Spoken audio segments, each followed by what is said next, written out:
Hello, Hi. Navin. I'm Srinath from ICRISAT. I think one of the panelists along with you. I hope that formal introduction will take place, but Yes, just sir. Yes, sir. saying hi to you. Very good morning, Dr. Srinath. No, Good to see you. we have worked with a lot of colleagues from ICRISAT, Oh, and yes, we yes, must have yes. met somewhere during some of the meetings. Looks, yeah, like that. Yeah, yeah. These days, only virtual meetings, although.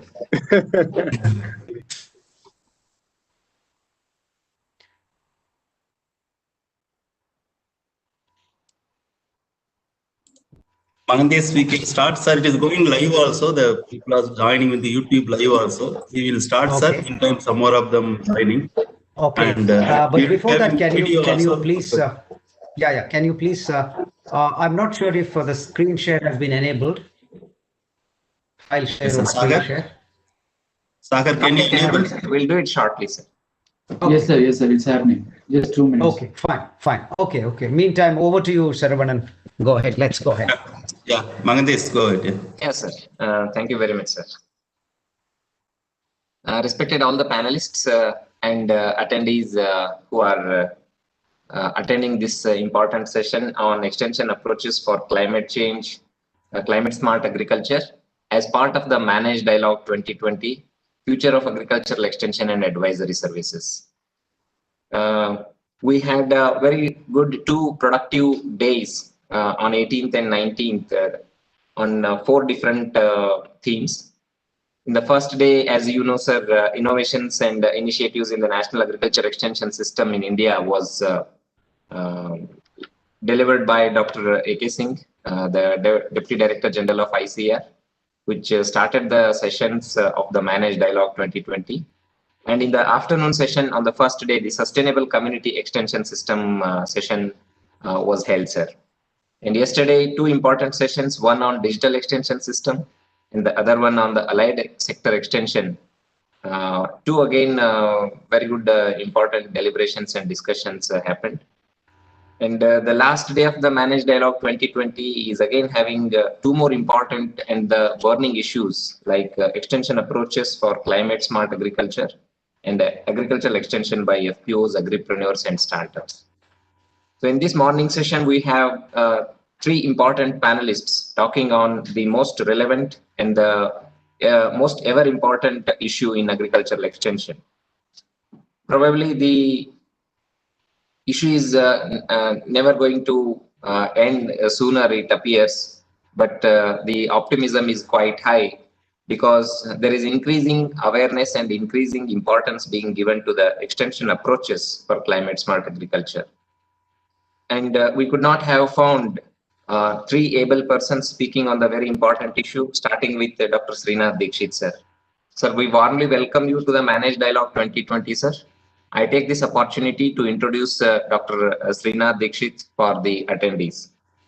Dr. Srinath Dikshit is the principal scientist and thematic head of the ICRISAT Development Center, one of the important center of International Crop Research Institute in semi-arid tropics, currently working on the developing of the strategies for capacity building and large-scale uptaking of the science-based technologies to achieve visible impact on the ground.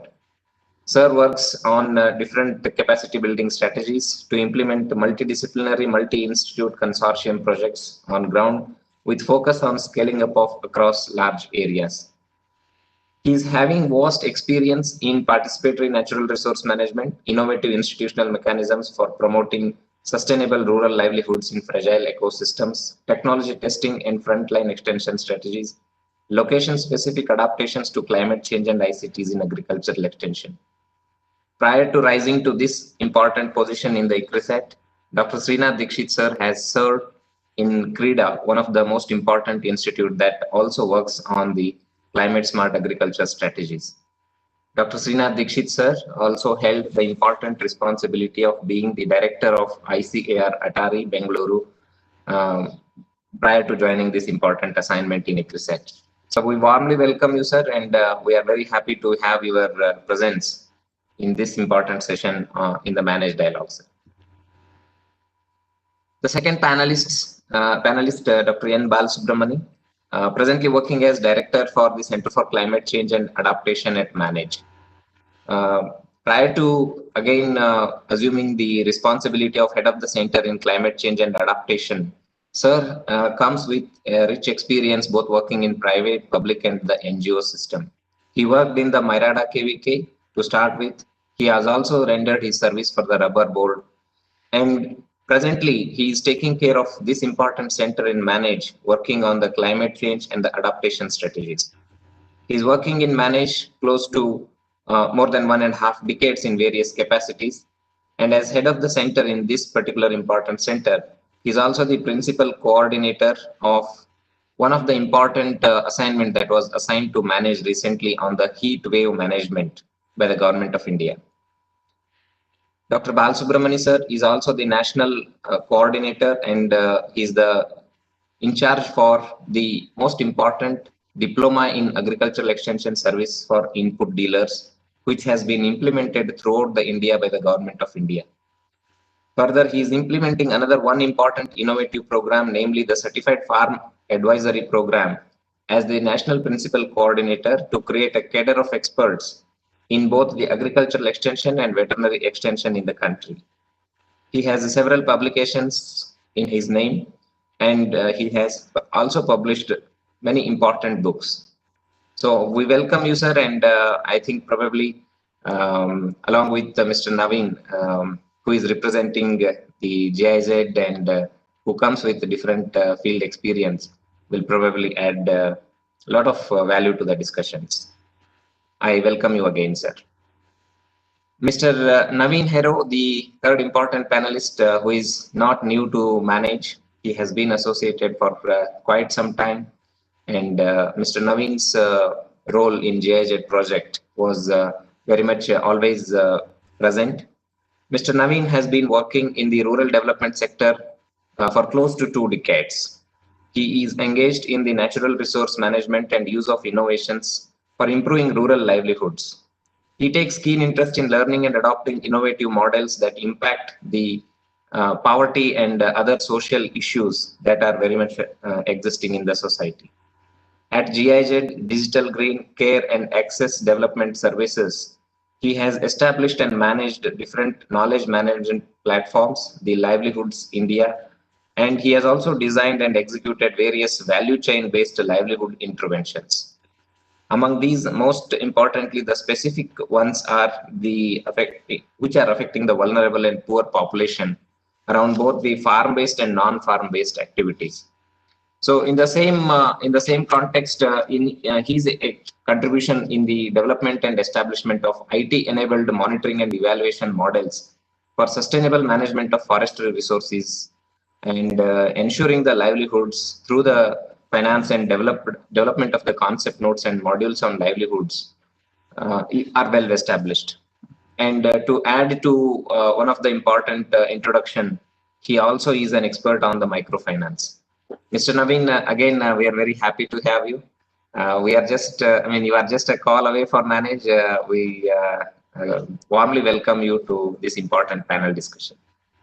I think I request Dr. Srinath Dikshit sir to initiate the discussion, and this Manage Dialogue 2020, I think we'll start with your initial comments and presentations.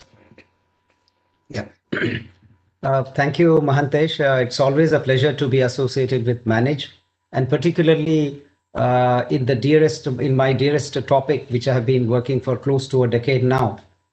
As you rightly said, Mahantesh, that probably this is the new norm. There's probably, when we talk about agricultural extension, we don't have to perhaps emphasize that it will be in the framework of a climate change scenario. So the climate change has already begun, and then we have to make this on-course correction and be able to provide climate smart practices and scale them up on large areas to reduce the ill effects on the livelihoods and the poverty, and particularly the dryland areas where community is very, very vulnerable to climate change. So if you can allow me to share my screen, probably I think this is the screen share. Is this the one? Yes, sir. Okay. It's enabled, sir. You can do it, sir. It's enabled. Okay. Can you just guide me as to how do I do that in this WebEx? I'm generally used to join only by There is what a do we share, call, sir. mobile. Down the screen, there is a share, sir. Okay. Oh, yes, I got it. Yeah, I got it. Yeah, it's there. Yes. Share content, Yeah, and then I have this one. Yeah.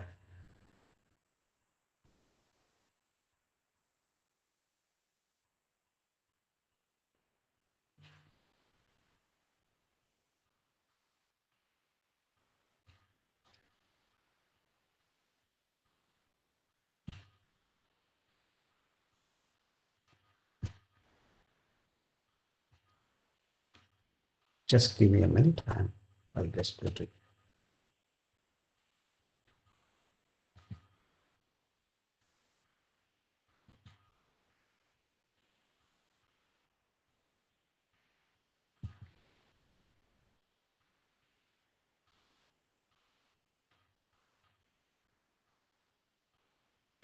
Are you able to see the screen now?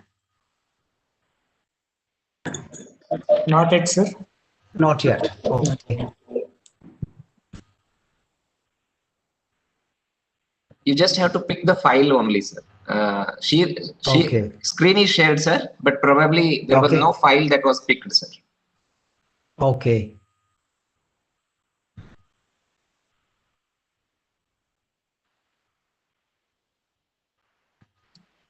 Yeah, Yeah, it's coming, sir. Yeah. Okay. No, I think yes. Yeah. Well, I'm just taking you through this presentation to give a general context of keeping in view the climate change scenario, and particularly in the dryland areas. India is that way not a water poor country. It is quite rich in terms of the rainfall it receives, and nearly 400 million hectare meters of water is received through rainfall, and about 20 million hectare meters of water comes from the neighboring countries. Of the 420 million hectare meters of rainfall, we have our rivers getting this water to the extent of 180 million hectare meters. The rest 173 goes as evaporation or enters into the soil profile. And about 67 million hectare meters recharges the groundwater. This is the total water balance.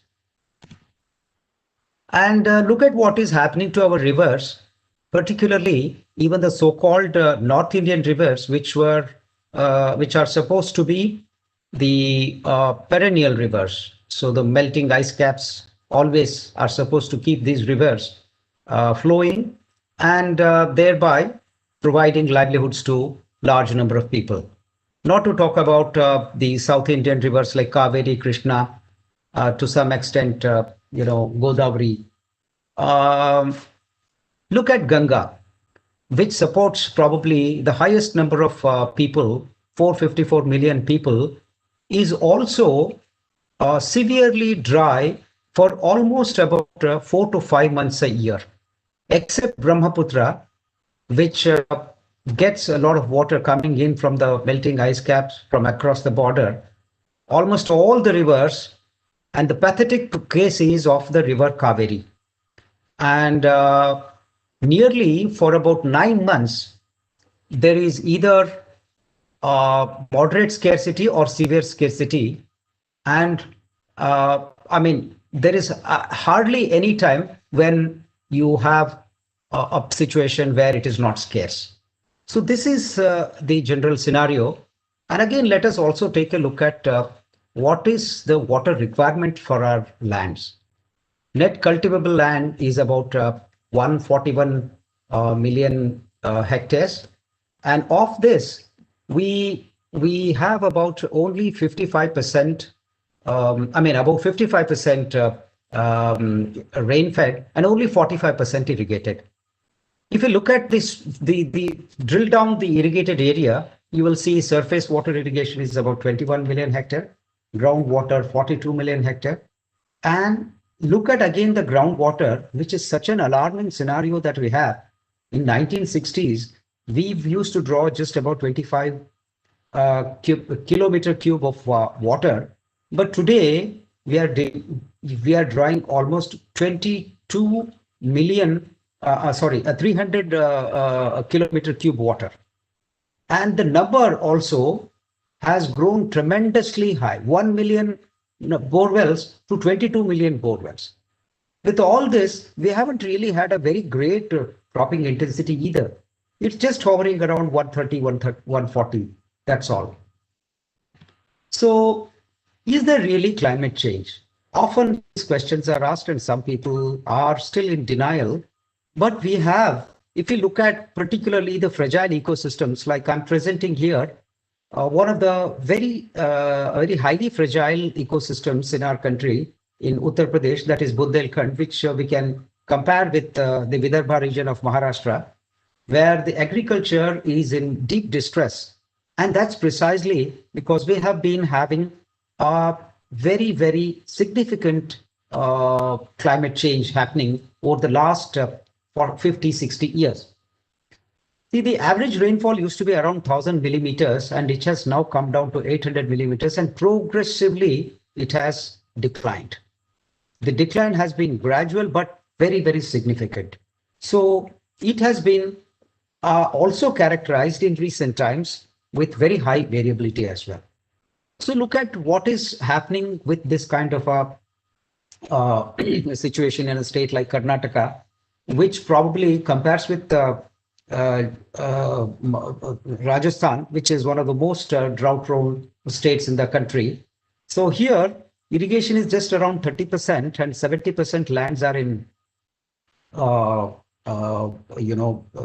dryland agriculture, and these dryland agricultures are just not thirsty, they're hungry as well. Over a period of time, they have also lost nutrients, and today we have high deficiency of micronutrients. These are some of the issues we have been facing, and there is a large scale deficiencies, and we do this kind of things in Odisha as well, where we see the soils are deficient, and more or less the scenario is the same. The micronutrients like sulfur, zinc, and boron are very largely deficient.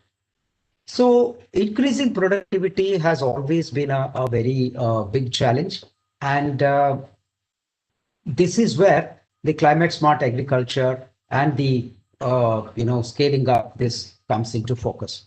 So now let me again go back to the area which is very close to our hearts, the drylands, and particularly in the heartland of Indian subcontinent.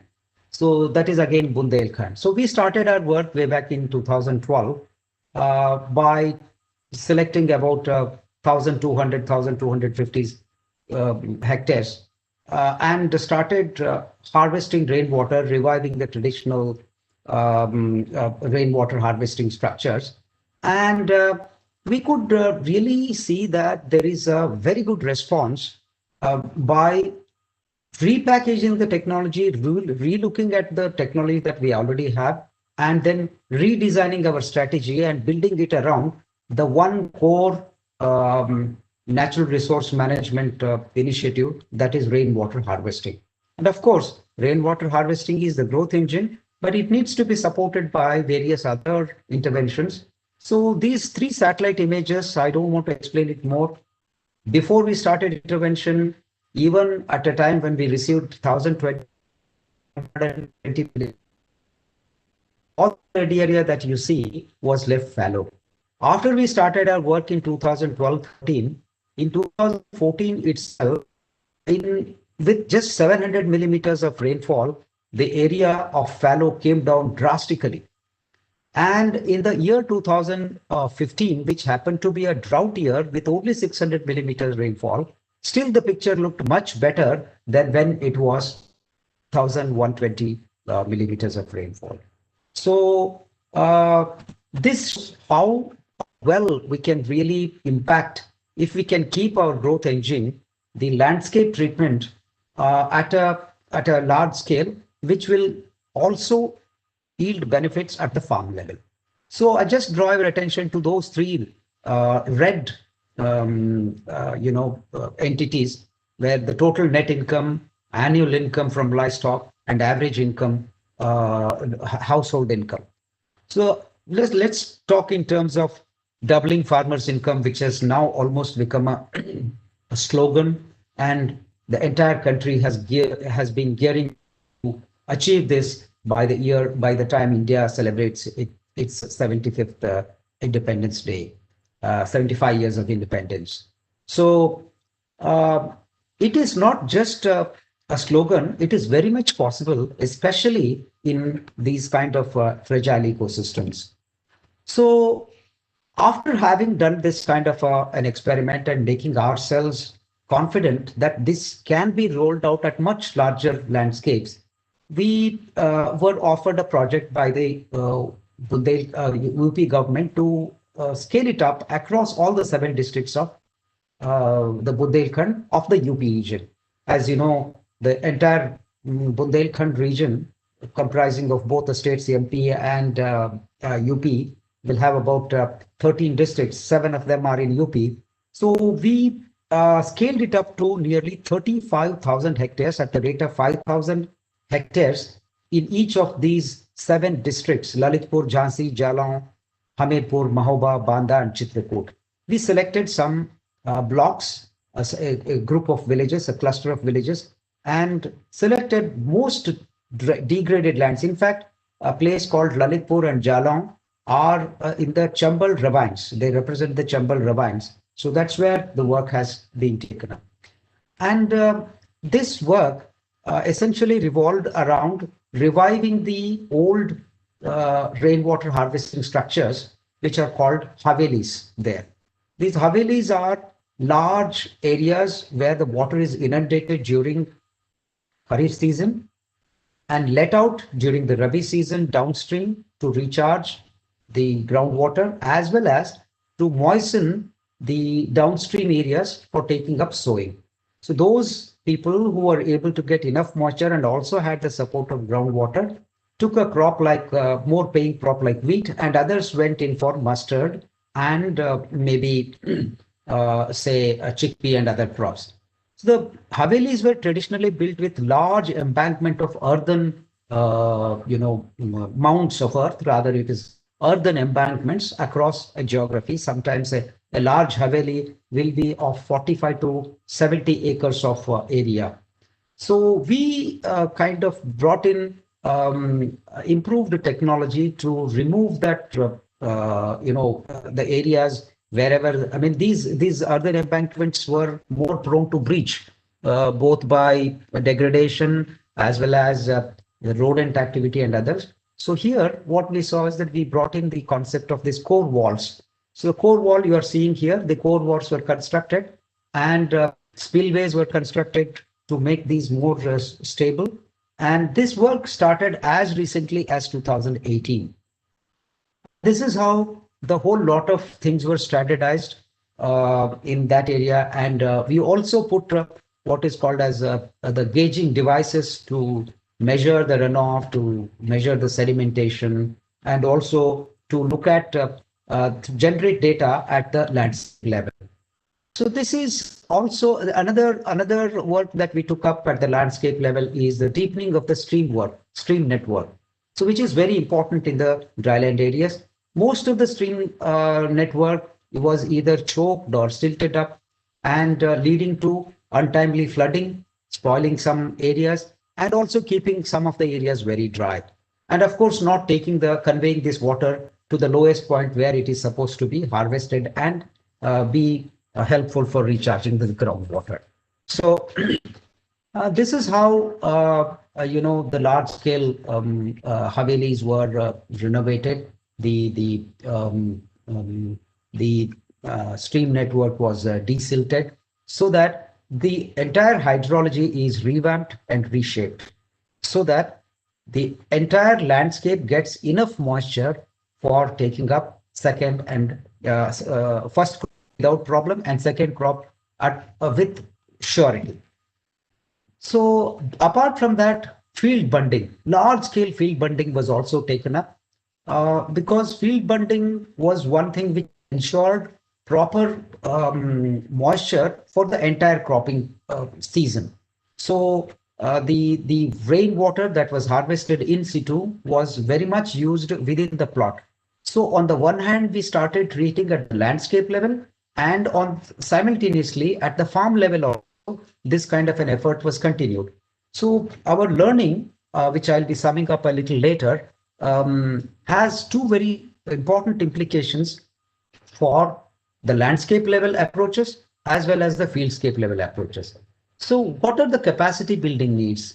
How do we really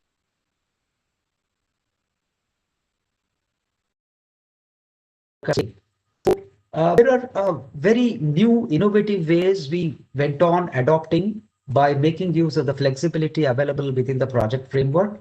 So if we want to have the same quality of structures across all the 7 districts, it was very important to train a set of masons.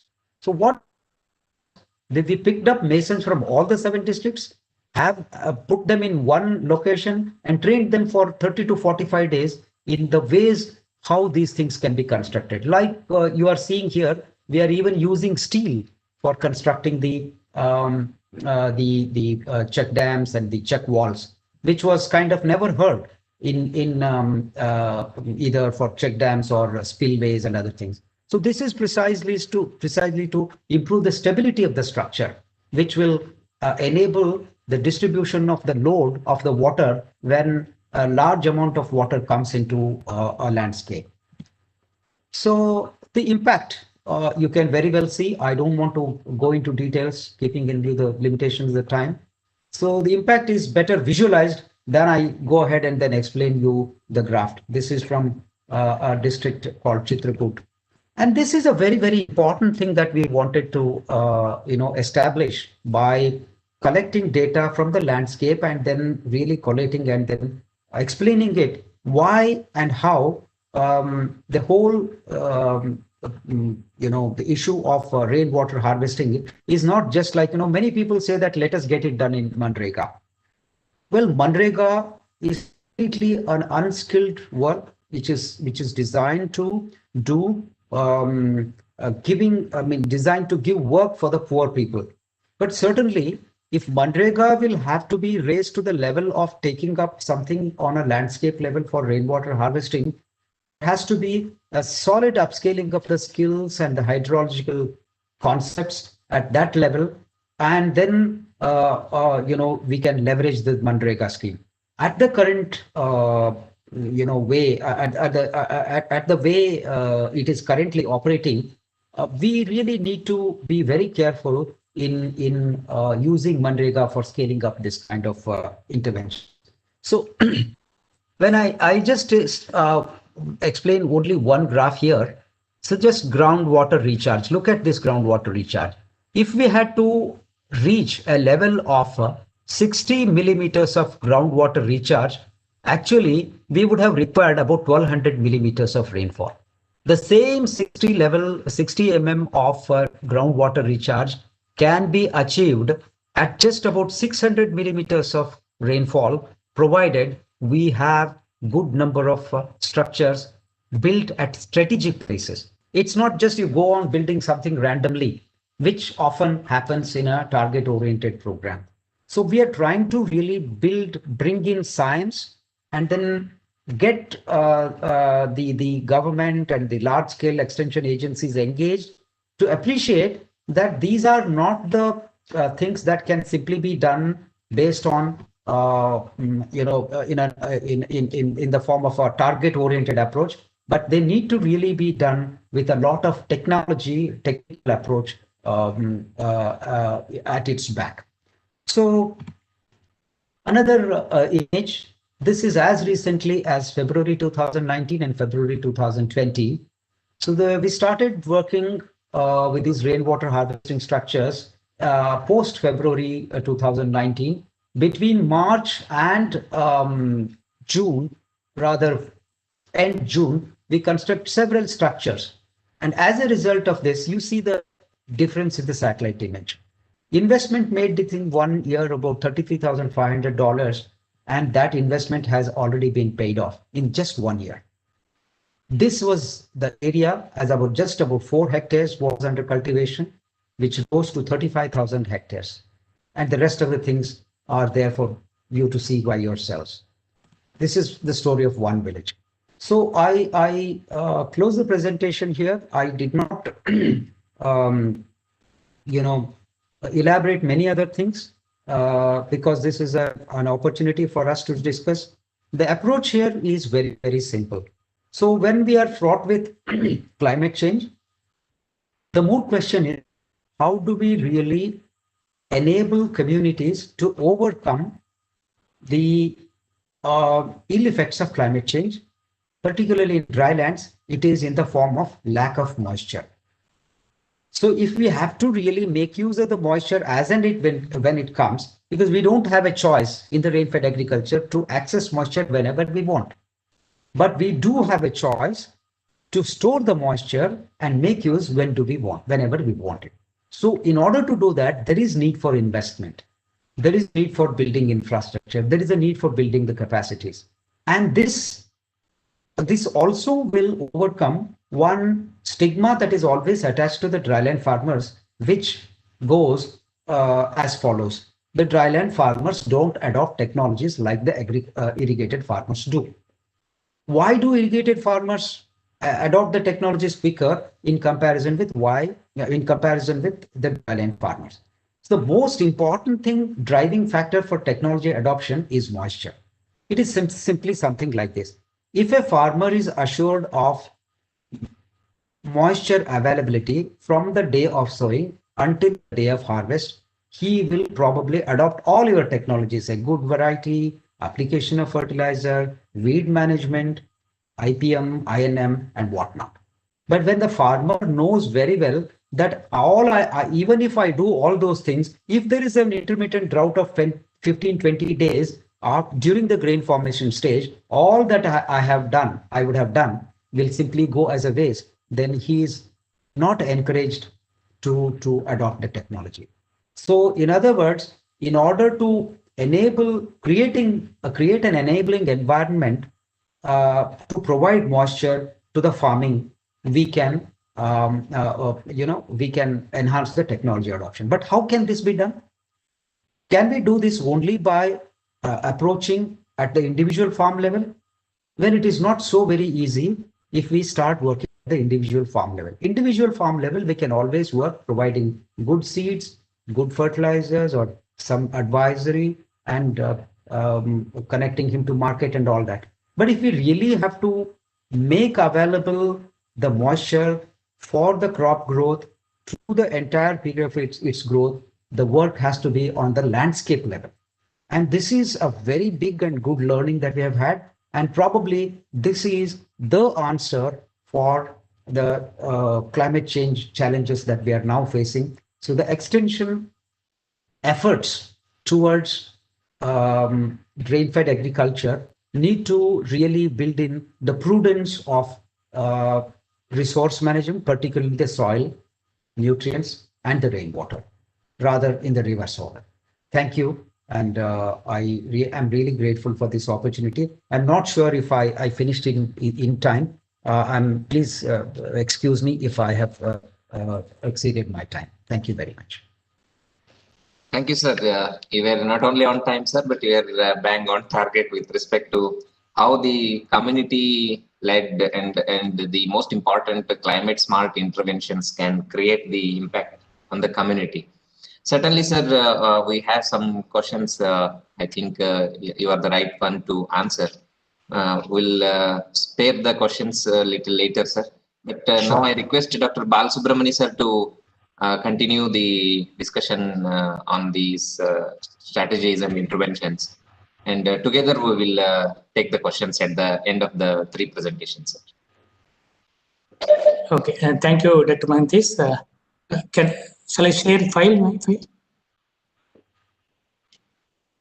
Yeah, I unshare. I think I have You can say, sir, profile. Yeah.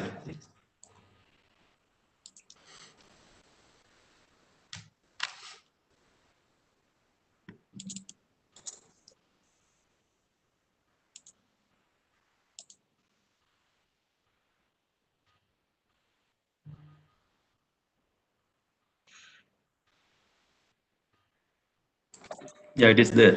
It is there, no? Slide.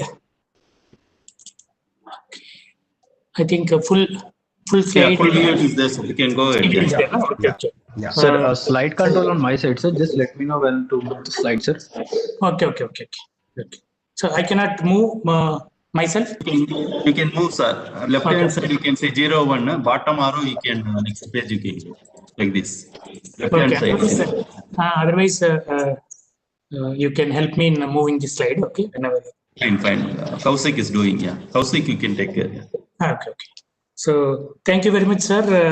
Srinath, sir, I'm really thank you for listening to your presentation. It is a very well explained, and actually all the climate change issues through especially natural resource management, we can address most of the issues. From your presentation, I understood that this can be achieved. Actually, whatever the we are facing the problem of natural resources, or especially water is the major problem. And from your presentation, I could understand some of the learnings that it is the main approach you adopted is a project approach rather than compartmental approach, where going somewhere, conducting training programs, somewhere taking the farmers to the field visit. So you adopted a project approach, and there are a lot of flexibility in the project to based on the needs and relevance. You made a lot of modification, and is mainly of a technology-driven approach you adopted to address the issues. And as a result, within a year, we could able to see a lot of change in the dryland ecosystem. And you are telling that within 1 year, we could able to save the cost, whatever the cost you have invested in the project. So with regard to, I just wanted to give a brief introduction about whether the same approach can be taken up with the public extension system, and why, what are the challenges the public extension personnel is facing to take up these kind of issues, especially climate smart agriculture. So we all know that climate is changing, and we are all right from the administrator to common rural people also, they are all aware, and they are also feeling the climate is changing, and without any undergoing or taking any database also, they are all very well aware that there is a change in the climate. And but when climate is changing, actually it affects every sector, not only agriculture, but it affects every sector. But the problem or impact is more in agriculture sector, especially in dryland ecosystem, because totally we are depending on the natural resource management. And next slide, please. Kausik, can you move on next slide? Yes, sir. I moved, sir. Slide number 4, 5. No, second one. Yes. Second. It is not visible here. Only first is visible. This one, sir. Only first slide is visible to me. Here, I hope others are able to see. Okay, I don't know. Maybe net connection problem. No, Kaushik. It's on the first slide only. It's only first slide. Okay, I'm able to move here. Okay, maybe 1 second.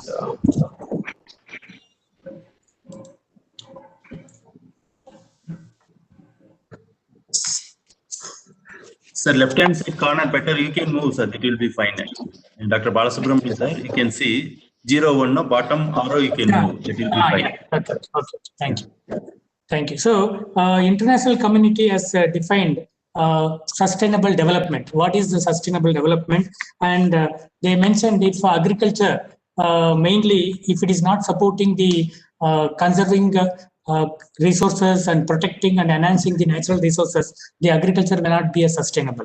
Because Dixit sir was telling about conservation of soil and also water. It is very, very important, because Jal Shakti also, they estimated that around 1,071 blocks in India is already exploited, overexploited. And World Bank also studied that and forecasted that more than 60% of the blocks in India will be exploited by 2030. So it is very, very crucial, unless we reserve or conserve the natural resources, this agriculture will not be sustainable in future. And second thing is efficiency in use of resources. That is also one of the important things. Use efficiency is also very, very important. Whatever we were producing earlier when the Green Revolution was there, same factor production is not there. Actually, we need more input to produce the same quantity of the output. Similarly, in India, if you see, more than 68% of the area is under rain-fed agriculture. And also, other hand, more than 7,500 kilometers is on coastal belt. These two, both are extremes. These two are more vulnerable sector, both the coastal area and also dryland sector. They are most vulnerable, and resilience of these communities are very, very poor. Unless these our activities or intervention is taking care of this to mitigate this vulnerability, our system will not be sustainable. Another thing is we have to improve the rural livelihood and also equity and social well-being, because we have different stakeholder groups where we have agriculture, horticulture, animal husbandry, within the agriculture, dryland agriculture, irrigation agriculture. So we have to sustain the various, we have to ensure the equity of the various communities. And also we have to establish a very good governance mechanism and also institutional mechanism. It should be responsible for ensuring the sustainable food production. So with this context, suppose if you wanted to achieve this, we need to go for the climate smart agriculture. That is the only option we have. So three dimensions for climate smart agriculture. There are three dimensions. One is to reduce the greenhouse gases. It is one of the important dimensions. Second is to build the resilience through adaptation measures, and third is increasing the productivity and also income. So these three are very, very important with regard to climate smart agriculture is concerned. But all the three are interrelated.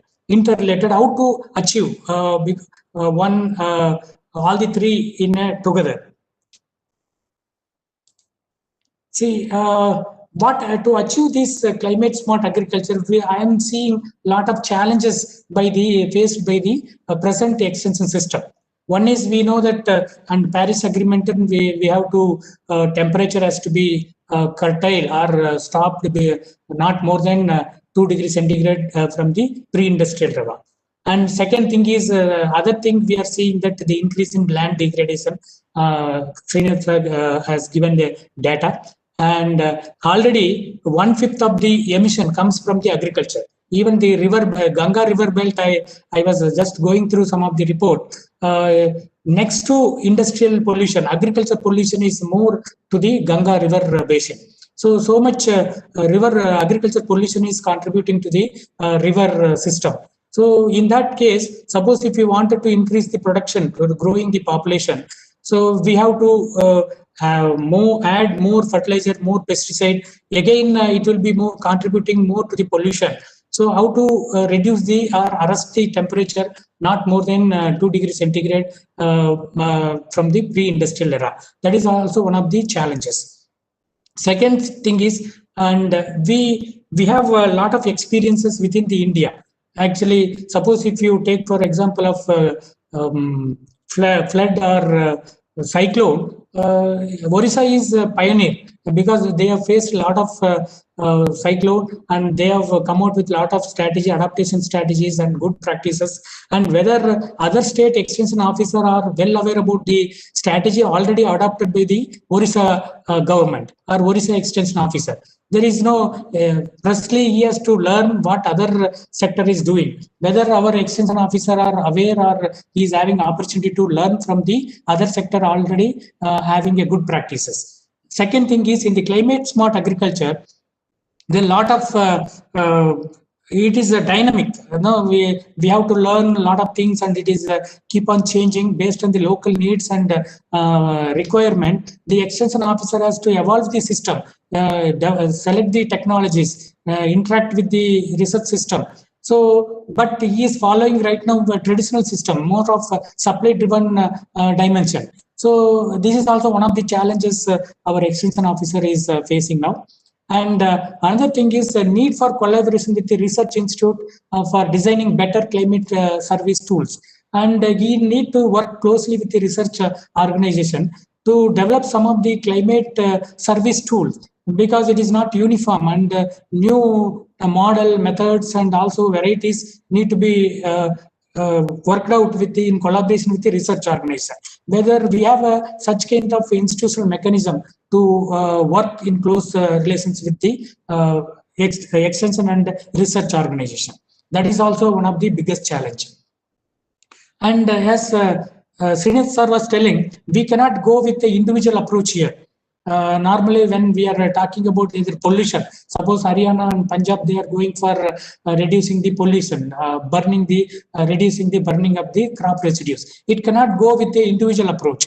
Or natural resources, it cannot go with the individual. It has to work at a scale, entire area. So in the other example also, 7 districts they are covering at a project mode. So whether our departmental system, it is permitting to work on a larger scale at present. That is also one of the biggest challenge we have to discuss on that.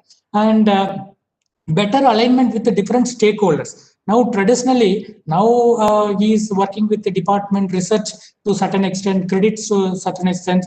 Now, so we are facing a lot of frequent climate disorders. So a lot of humanitarian grounds are there, humanitarian organizations are coming, they are helping in during the rescue relief operations. So many NGOs are also there. Insurance agencies are coming now. Crop insurance is gaining importance to risk mitigation. So then IMDs play a major role. So SkyMet is a private agencies also there. So they have to have a better alignment with different stakeholders. So, but when we approach a public department, there are a lot of restriction to have a MOU and also discuss. They have to take a lot of permission to work with other organizations. So this is also one of the important area. Otherwise, initially, during any disaster, so many organizations will be there, and afterwards, after relief rescue phases, only extension officer will be remain with the people. He has to work for a longer time.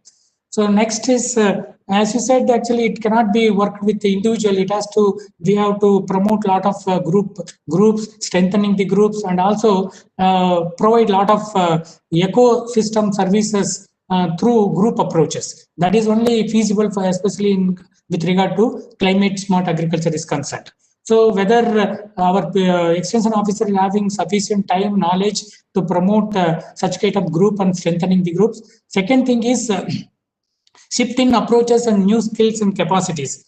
So when they are working with so many organizations, broad-based extension system, and so many organizations, they need a lot of communication skill, networking skill, and co-learning skill, co-working. So these are all the skills are required. Whether he is having so much skill to promote CSA, or engaging with new type of institutions, and he has to play an advocacy role, like even so many Panchayat Raj is also very active in many states, and he has to project our requirement, CSA requirement, and fund need to convince the funding agencies to allocate more fund for the promotion of CSA. So whether such advocacy role is capable of doing that, that is also one of the challenges we are facing. Then lack of downscaled data and forecast system at village or cluster level. Suppose we have now in KVK system, there are a group of people are there, experts are there, they are taking the information, customizing information at district level. But when we, for giving the forecast at the block level, below block level, who is supporting him for taking the information and customizing the information, converting into technology, knowledge, converting into knowledge. There is no support system available for the extension system. That is also one of the challenges.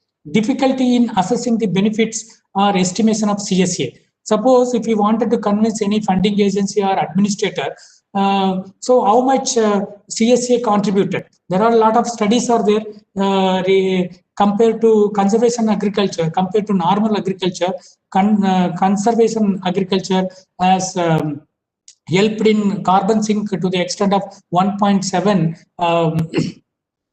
tons per hectare, tons equivalent of carbon per hectare due to the conservation agriculture, whereas in normal agriculture it is only 0.8 tons. So this is okay, but there is methodology. But what are the other externality because of the CSA? What are the other externality? We do not have a proper methods and approach to assess the impact or externality of CSA. That is also one of the challenges faced by the extension people to convince the other organization. And we need a multidisciplinary working group to formulate climate information into our guru advisory services and helping this person. Even we are talking about the carbon credit and all, whether what is the support mechanism available to the extension officers. And with the another problem is we already know that there is 1:, almost 3,000 farmer ratio. So even with the existing technology transfer itself, he is unable to reach all the farmer. So what kind of this, with this situation, whether he can take up all these roles to promote CSA. These are all some of the things we need to discuss how with this existing, but constraint, whether how to go about with promoting CSA, what are the strategies we have to adopt. And we have enough approaches are there already. It is adopted in many schemes and programs extensively here and there, and there is no time, not much time to discuss individually because everybody familiar about these approaches. It is a pluralistic approach or e-learning approach, experience learning through FFS or traditional extension system, mass exchange extension campaign like Krishi Mahotsav in Gujarat, where from the chief minister and grassroots level collectively go and transfer the technology before the onset of the monsoon, climate smart extension approach, market oriented approach, demand driven decentralized approach, plant clinic approach, whole farm approach. So many approaches are there, but many times individual approach will work. Sometimes combination of all these approaches will be very helpful. So it all depends on, because CSA is a very complex system. It all depends on how best the extension officer think and adopt the combination of the different approaches based on the situation. Suppose take for example of Bihar alone. So North Bihar may be receiving a lot of rainfall, and it requires a lot of other approaches because frequent flood will be there. So in that case, he has to protect the crop and ensure crop survivability and crop diversification, and also saving the lives of the farmer. These are all some of the issues in the North Bihar, but in South Bihar, it may be dry situation. So he has to go for crop diversification. He has to go for selecting the variety which is drought tolerant. Even specific nutrient application based on the water availability. So different approaches are required based on the situation. So it all depends on the location situation needs. The extension officer can choose the approaches. So with this, what is the way forward? One is political will is very, very important to take this CSA into the mainstream extension. Because in America also we know the previous Trump government, they were not taking far about the climate change. Now the present Biden government, they wanted to go for more importance for the climate change. So political will is very, very important, and strong multidisciplinary vision and multi-stakeholder engagement is also very, very essential for promoting CSA. And adequate capacity building is very, very essential at the individual level, community level, and also system level. Even not only for farmer and also within the extension system, we need a adequate capacity building. And social mobilization is also one of the important things to promote CSA, and adequate manpower, because in the system we see that actually we conducted one state-wise status report, and every state grassroots level the extension officer more than 40% posts are vacant. So with this, it is very, very difficult to address these important and burning issues. And mainstreaming with the frontline extension, it is also one of the, because already we have a major system of Atma, where we have a SREP. strategic research and extension plan. So with this, we have a other plan, like contingency plan. So when we conduct a program where many extension officers are coming, even even less than, I can say less than 10%, the extension officer are aware about the contingency plan available within their district. They have not seen, they are not aware about this contingency plan. So I feel this contingency plan also should be merged with or integrated with the this SRAP plan.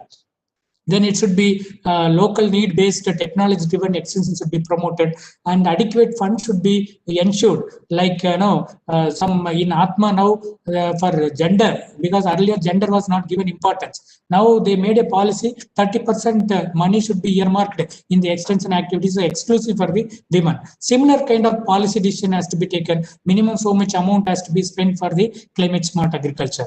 Adequate funds should be ensured. These are all some of the suggestion. I think I will be happy to discuss future along with other panel members, and we have a learned panelist. I think some of these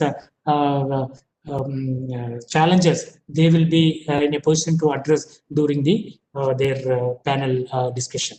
Thank you very much. Thank you, sir. The challenges certainly we will take up once we finish the presentation from Mr. Naveen also. Mr. Naveen, I welcome you. I think some of the issues have been flagged by Dr. Balasubramani, how the public extension system in addressing the climate smart interventions alone may not be of sufficient quantity. So how the public-private partnership can join hands, and what are your experiences with the combined interventions and also the interventions in the form of community involvement? We seek your valuable inputs, and then we will go for discussion. Thank you, Mr. Mahesh. It's quite a, I still don't have this share option, so maybe if you can fix that. I can't see the share option. I can help, sir. 1 second.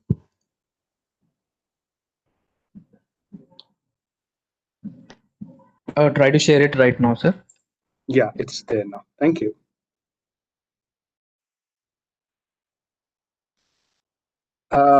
Is it visible to all? Yeah, it is Yes, visible. sir. You can make a That's great. PowerPoint. Yeah, fine. Let me also reduce this window. It's easy. It's fine. You can go ahead. That's great. So a very warm good morning to everyone. Dr. Srinath, Dr. Bala, Dr. Shravan, Dr. Mahentesh. I think it's really a topic which is very near and dear to me, and and something that we all have been working together. What I'll sort of talk today is primarily from two perspectives. One is when we talk of climate smart agriculture, I think we should not miss this point, which Dr. Srinivas also brought out in his initial presentation, that there is a very strong interconnection and nexus between climate, water, and soil. So unless these resources, this interconnectivity, this nexus is managed sustainably, farmers cannot really be able to adapt to this climate changes. That's one. Or we can't really think of a sustainable agriculture in the future. Second is in terms of, we all sort of have discussed, we have also shared that agriculture is really a complex subject, which is, of course, like impacted by the soil conditions, impacted by the inputs, impacted by overarching climate change sort of impacts. So it's a very complex sort of a thing. We all sort of have discussed this, but remember, like the farmer who is in the villages, in the rural areas, who is having minimum of resources to sort of manage his life, he is the one who is trying to make best out of these complexities that we have talked about. So I think what I will be also talking about is from what does it mean from the perspective of the farmer in terms of this climate smart agriculture practices or climate smart agriculture So this topic per se is not new, and I think we all have also discussed like climate smart agriculture per se is nothing. It should not be treated as a new topic, but it's an integral part of agriculture, sustainable agriculture. Now, if we have to talk of sustainable agriculture, you cannot miss talking or concerning or orienting your measures, interventions around climate change, or for that matter, even sustainability of the soils itself. So I think it's rather than an integrated topic when we talk of sustainable agriculture. Second is we need to talk about both in terms of agriculture in general, and also the very important aspect of soil. As I was saying, that there is a climate, soil, water nexus.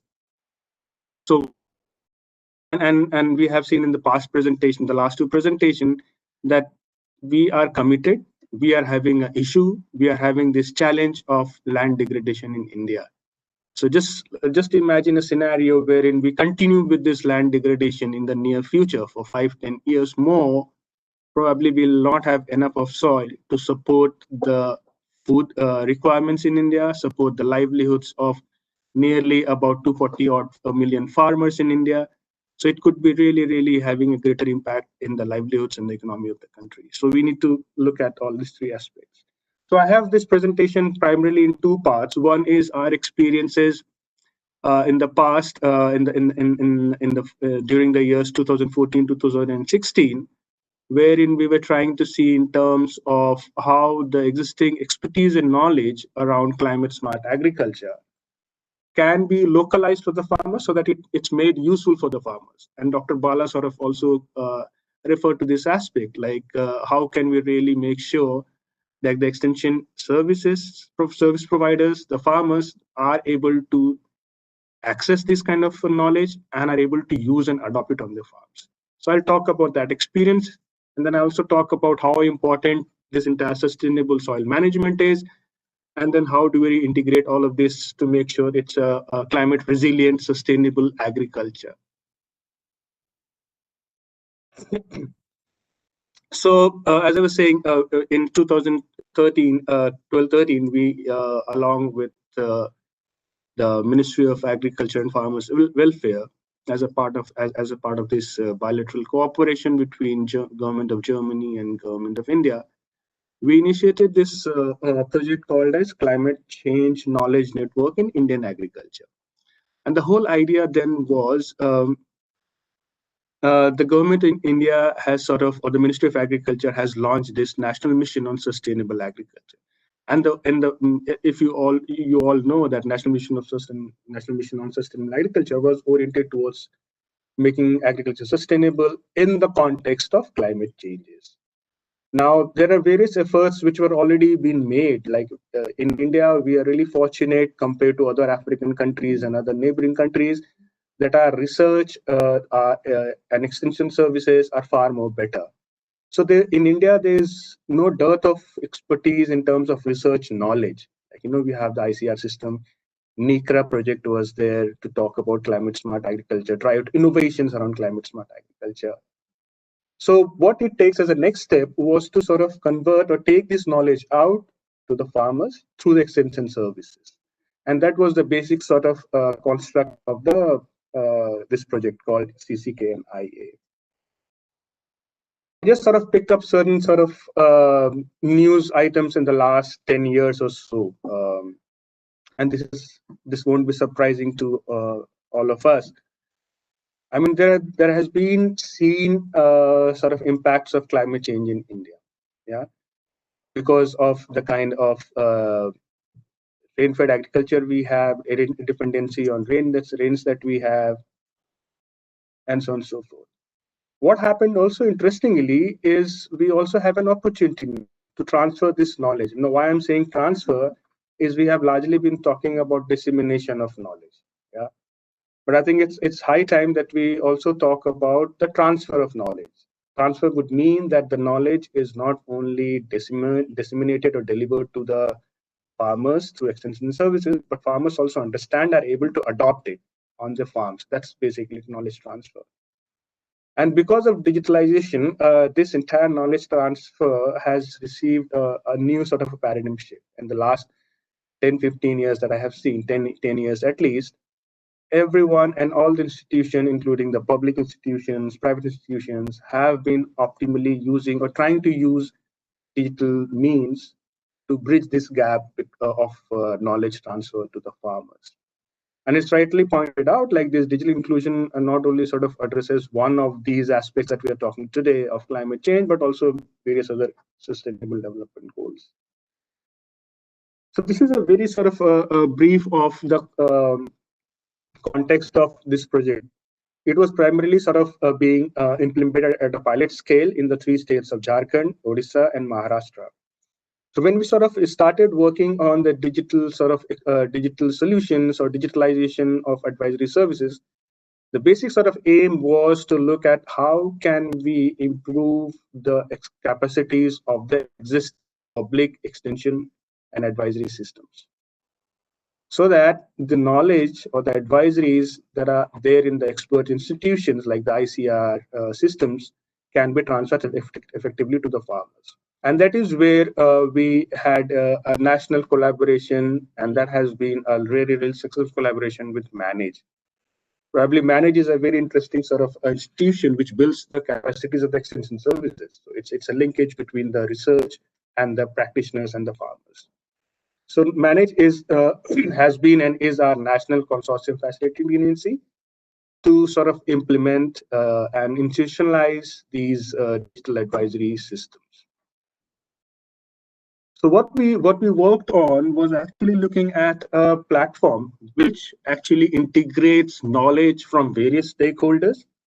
Because when we started climate smart agriculture or based advisories, is like a multi-sectoral, multi-stakeholder kind of a thing, wherein you get the weather forecast from IMD, you get the knowledge from the SAUs, you get the local sort of a feedback, local system of extension services from the KVKs, from different sort of civil societies, from the extension services providers, from the community members, even from the farmer friends who are there in the field, right? So there are multiple stakeholders, and all of their expertise inputs needs to come into a platform so that it's much more useful. Now, typically, when we started sort of exploring what exactly are the gaps that we need to work on. So there were 3 sort of major areas that we found we can possibly work on in collaboration with Manage and other stakeholders. One was, of course, how can we really use digital sort of platforms for integration of expertise and knowledge of different stakeholders that we talked about. Second was in terms of how can we effectively use digitalization to better the capacities of the extension services so that the knowledge is transferred. And third thing was in terms of can we also provide a voice to the farmers so that there is a two-way communication. Most of the times, the extension sort of services are one way, wherein the experts provide advisories, recommendations to the farmers. Can there be a two-way communication wherein farmers also comes up with his or her feedback, his or her queries, which then provides a reiterative process to further fine-tune, further redevelop, further refine the advisories that's going to the farmers. And that is where we developed this web-based platform, which is again a very interesting platform because it's open source. So it's not sort of bound to any licenses and all. Anyone, any institution who feels they want to use this kind of digital platforms can use it. This digital platform was called as NICE. We are very good with acronyms, at least in India. All the partners, I think Indians are very good in acronyms. So this acronym stands for Network for Information on Climate Exchange. So basically, knowledge exchange for climate resilient agriculture. So what it does is basically it takes in the various information or knowledge from various stakeholders like IMD, farmers' feedback, the experts, the KVKs, the SAUs on this platform. So the first level of information that the advisors, so typically what we wanted to also do is to use the existing expertise and the expertise system networks of experts that we have in India. For example, we have mandated expertise from KVKs, state agricultural universities, who are there, who have the right knowledge based on research, based on experiments, There are a lot of these international institutes who have done years and years of research around climate resilient agriculture. So the whole idea was to build around this expertise. So this platform actually pulls in data from various sources in terms of IMD's forecast, feedback from the farmer, and then the experts, subject experts, look at these forecasts, which is primarily now, if you see, the IMD has really been working well in terms of providing this weather forecast. I'll touch upon it in a while. But so this entire set of information on weather forecast, feedback with the local cropping systems comes to the KVKs and the SAUs, and based on that, they actually create the localized advisory. So now, why I say localized advisory is, if we all know that Agromet advisory services is not new in India. It started way back in 2012-13 by IMD, wherein IMD gave this was providing this weather forecast, weekly weather forecast, and then this weekly weather forecast was validated, corrected at the local levels, at the district levels, at the state levels, and then based on that, the universities or the local AFMUs developed these Agromet bulletins, which is basically an advisory based on the weather forecast.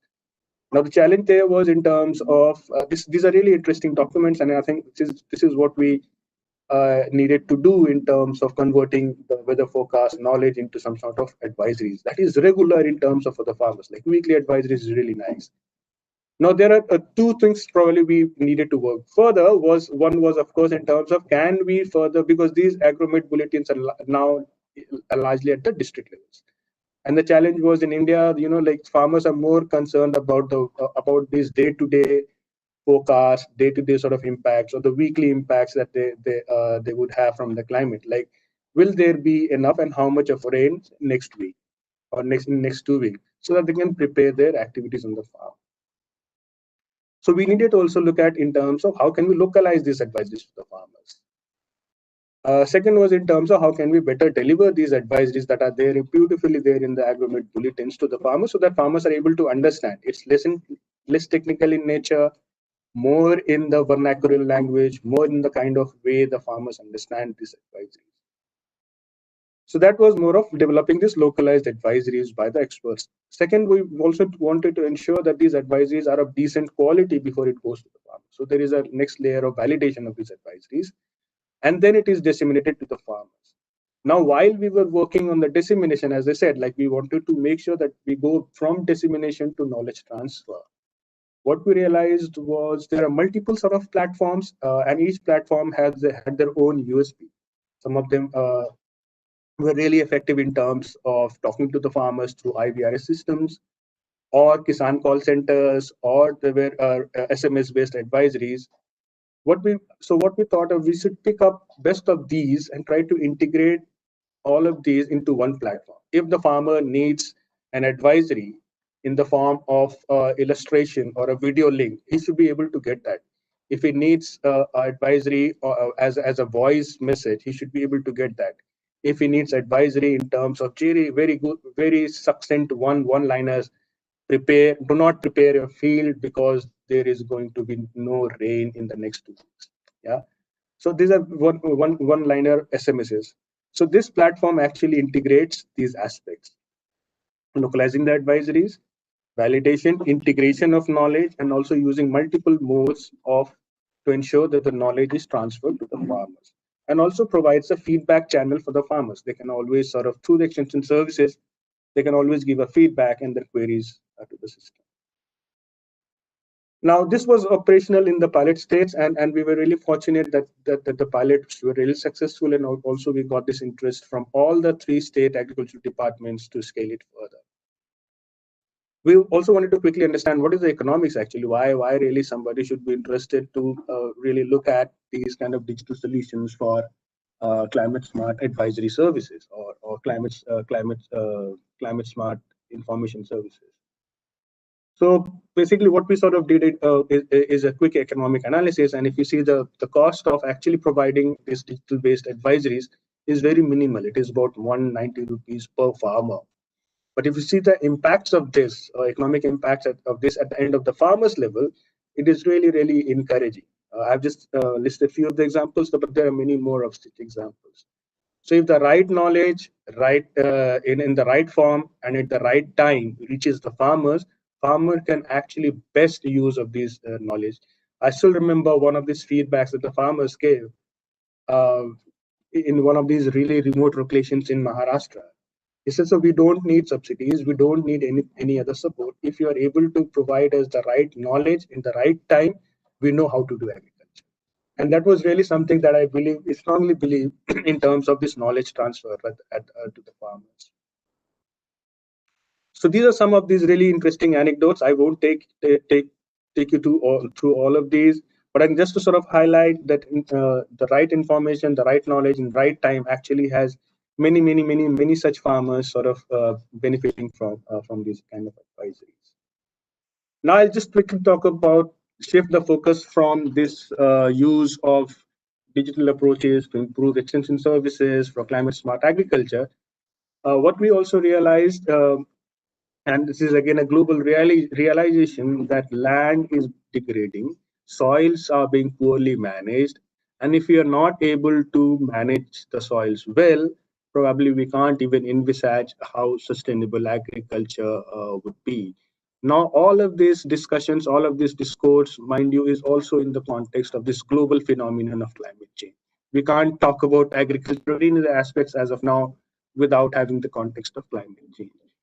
So this entire digital platform that we're working on, called the NICE, Network for Information and Climate Exchange, is now further developed and adapted to include sustainable soil management as well, so that farmers get the advisories not only on generic agricultural practices oriented towards climate smart, climate resilient measures, but also towards sustainable soil management, also in the context of climate change. I still remember this quote, the thin layer of soil covering Earth's surface represents the difference between survival and extinction of most terrestrial life. And hence, just wanted to establish soil is really important when we talk of climate smart agriculture or sustainable agriculture. I won't take you through this, but this is just a quick sort of a snapshot of how GIZ has been intensively engaged with the partners in India to work on sustainable soil and water conservation, right, with our watershed approach. So this entire integrated community-based watershed approach was one of the results of the Indo-German collaboration. Now, as I was talking about, now we have adapted and further developed NICE into NICE SSM, which is basically integrating sustainable soil management system. And the whole sort of challenge that we are picking up now is not only this entire integration of sustainable soil management into the digital advisory processes, but also to see how this can be mainstreamed and sustained. Because GIZ or any other partner can only come in to set up these innovative pilots, these new experiential experiences, these new learnings. But then it has to be mainstreamed with the public extension services within the public institution if it has to sustain. Yeah. So one of the things that we, of course, wanted to look at was in terms of how can we bring this entire multi-stakeholder again and make sure they're efficient enough. So if you see this project around ProSoil, ProSoil is basically a global project called Soil Protection and Rehabilitation for Food Security. And it's being implemented across 7 countries, 6 in Africa and only non-African countries, India. And India, this project is being implemented in the 2 states, Madhya Pradesh and Maharashtra. And if you see, there is a diverse sort of stakeholders that we are working with when we talk of climate-oriented sustainable soil management. And all of these stakeholders need their knowledge, expertise need to be integrated. And that's where the digital approaches comes into play. And this is where the nuanced sort of development has also happened, is in terms of now we have integrated this entire mobile-based app also for the farmers, so that farmers can also directly access these advisories on the platform.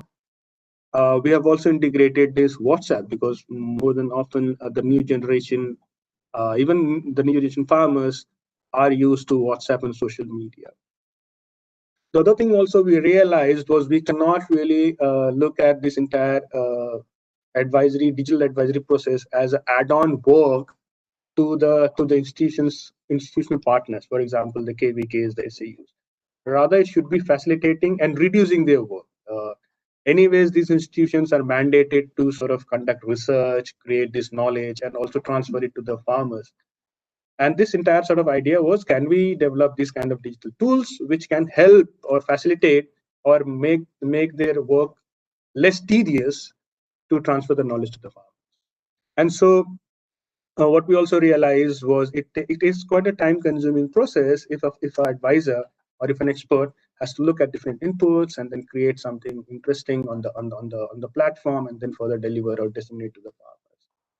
So what we are in the phase currently is to develop this repository of advisories itself based on various sort of parameters of soil, climate, crops, so that it is readily available on the platform as a repository. And using the artificial intelligence very quickly on the click of the mouse, you can actually identify, okay, if this is the kind of climatic conditions forecast, if this is the kind of soil, if this is the kind of crop, and this is the kind of agroclimatic sort of parameters, this is the most suitable advisory that should go to the farmers this week. Yeah? And the experts can just sort of modify it quickly and then send out the advice. So it reduces much of effort. So that's the direction we are working on, is to create this compendium of repository or a repository of advisories, and then integrating this artificial intelligence so that it can be easily sort of culled out and created and disseminated.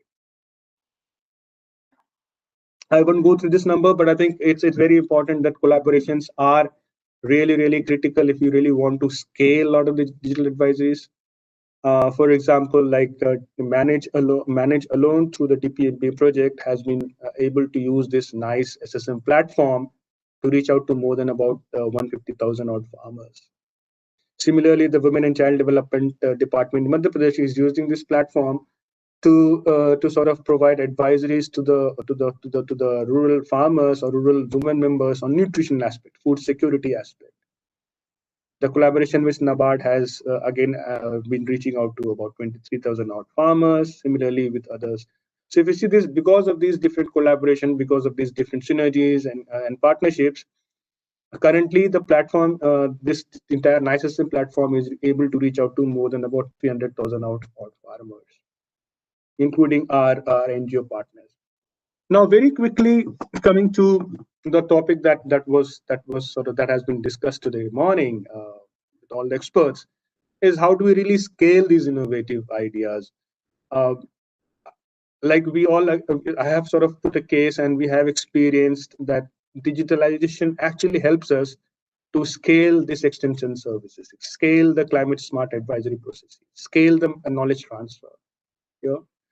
But then what we do, what is to be done beyond? How can we really make sure that these kind of digital processes, advisories or climate advisories continue and are able to benefit the farmers in the continuity? Yeah?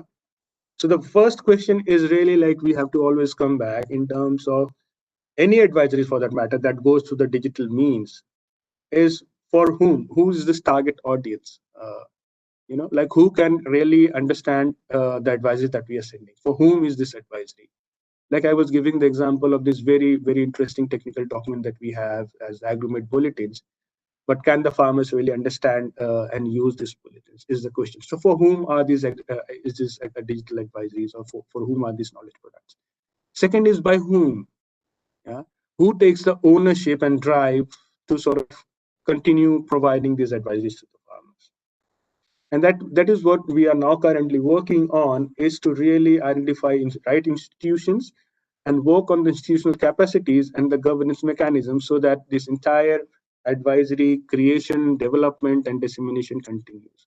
Now, if you see, the major challenge in this entire advisory process is that of quality advisories to the farmers, which is primarily, what it means is primarily the advisories are localized, it's timely in nature, and it's also understandable by the farmers. Yeah.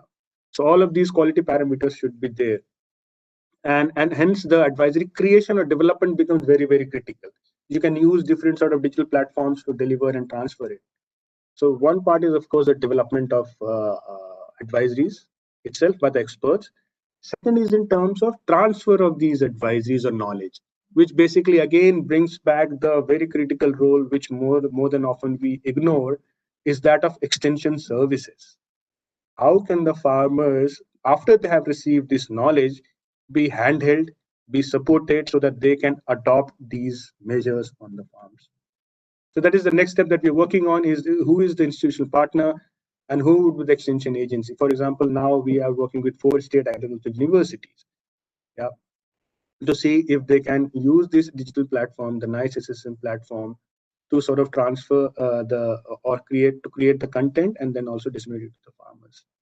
And also the extension mechanisms, that of the farmer friends, the KVK experts, the CRPs of the NGOs, to further support the farmers to adopt these measures.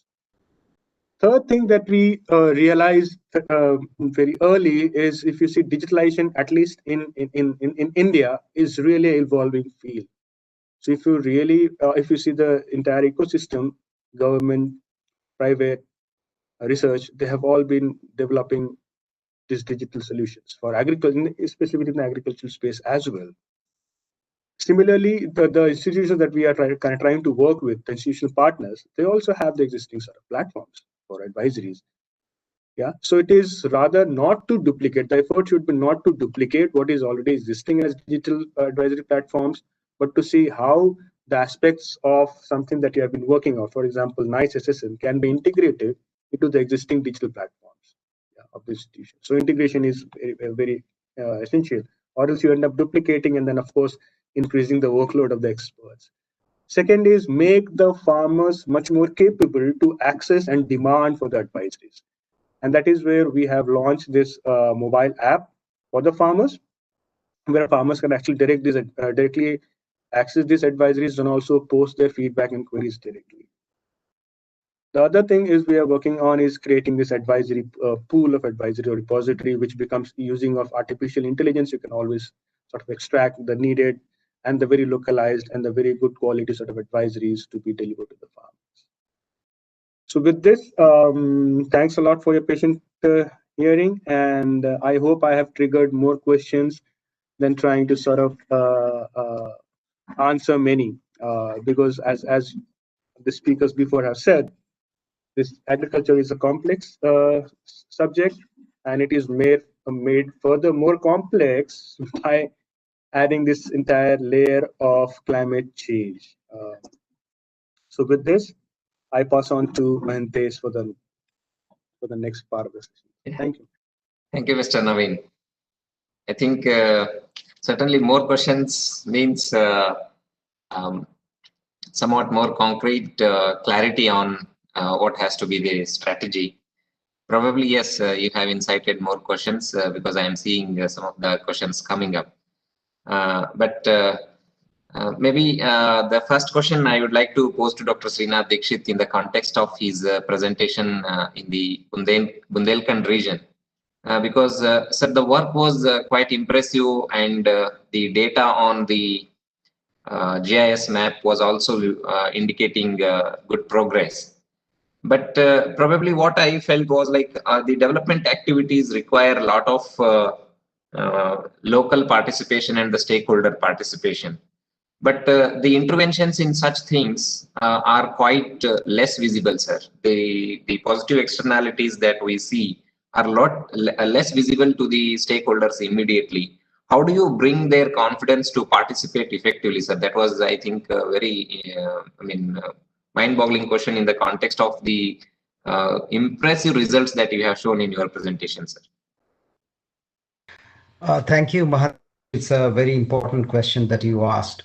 The belief earlier was that if we invest in natural resource management, it's a long, winding process, and it takes a lot of time to be able to show impact. But that has been now demystified. And second thing is, owing to the paucity of time, I did not really present the data that or the information that we alongside with the participation of farmers, conduct large number of demonstrations to enable farmers to bridge the yield gaps, use better varieties, adopt good agricultural practices, which actually is the logical end to the rainwater that is harvested through such a painstaking way. My presentation did not really, focus on that for the simple reason that the belief world over is for climate resilience, one must start working on strengthening the natural resource base, because it's the natural resources that actually take a beating in the event of climate change. So I restricted my presentation to that, but definitely I assure you that we have been working on a very large areas. In fact, the satellite image that you saw is from 4 hectares to 35 hectares in one season is all wheat and chickpea and mustard crop, which otherwise used to be fallow. In the February 2019, when you saw only 4 acres was cultivated, the rest of the 29 acres was fallow. And because of the water resource development in the second year, 29 acres were added, and 31 acres were added, and that's how it has become 35 acres. So there's alongside there's a lot of other work going on, including on livestock. I must also tell you that we introduced one very important activity, is insemination with sorted semen. In Bundelkhand, there's a very big problem of stray cattle moving all around and destroying crops. And that's because of a very high number of male cows are abandoned. So in order to discourage this, we introduced sexed semen or sorted semen, which is called. And we have achieved nearly 90% segregation. The technology claims that it is 90% female cows will be born if you use the sorted semen.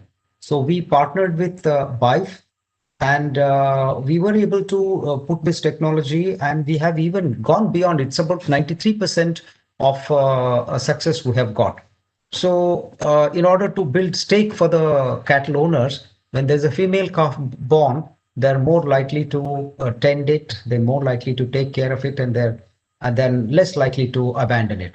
So I'm just trying to take one example, and similarly the fodder activity, including the feed and fodder development, agroforestry activity, whole lot of other supplementing activity has been going on, but I restricted my presentation only to a part of it. It was not a complete presentation of what the range of activities in Bundelkhand. I restricted presentation only to the climate change, resilience building against climate change. Thank you.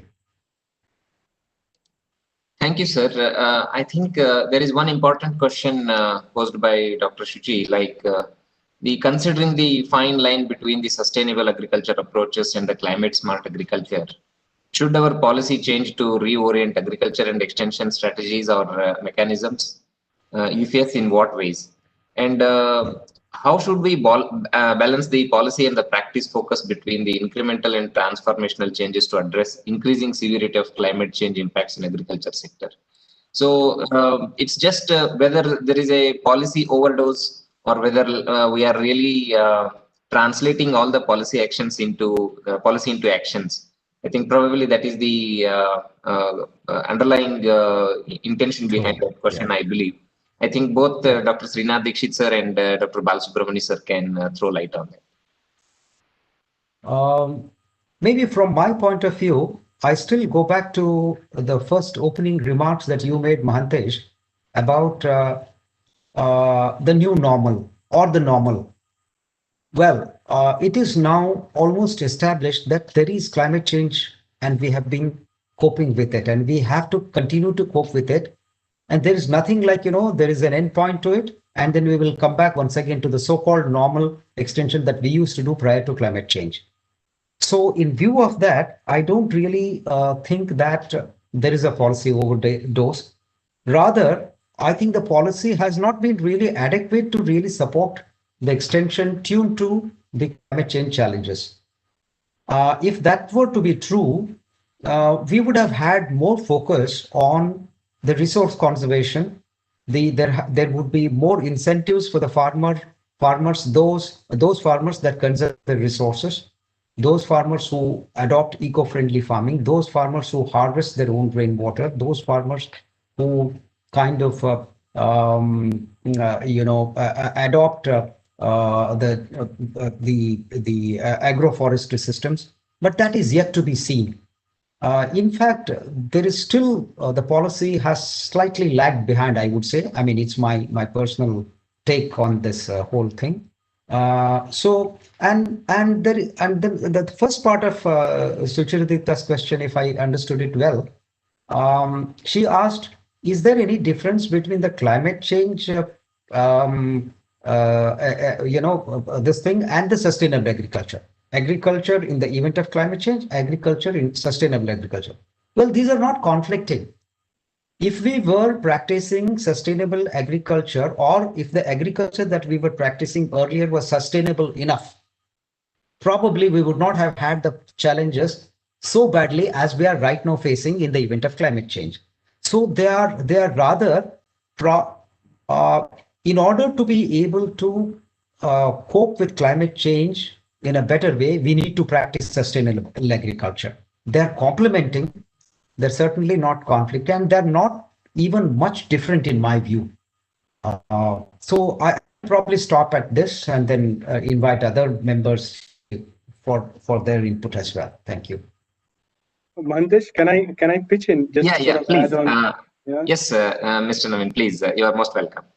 Dr. Balasubramanian sir may add once Mr. Naveen puts his comments, sir. I think Dr. Srinath actually rightly mentioned, like we have to look at this, when we talk of agriculture, we have to look at this nexus of climate, soil, and water. Without these three nexus, you cannot really talk of sustainable agriculture in the current context. So that's very right. The other thing is, I think there is also very interesting initiatives that the policy space has made towards climate resilient agriculture in India. I mean, if you look at the national action plans, including the one like NMSA and others, like we have this really integrated now planning processes at state and also at district levels, intersectoral that too, to address different sort of sectors and including agriculture and how these can be more climate smart. Now, one of the things that we are also kind of trying to do is just to try to work on this nexus that I talked about, climate, soil, and water.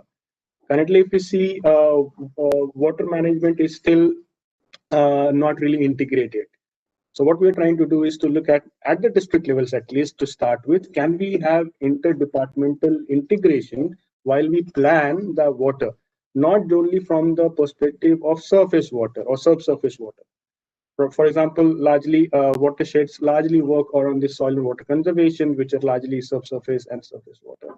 But there is a layer also below, which is groundwater, and probably the stakeholders or the partners who are looking at water management often try to work in these different silos of groundwater, or it is surface and subsurface water.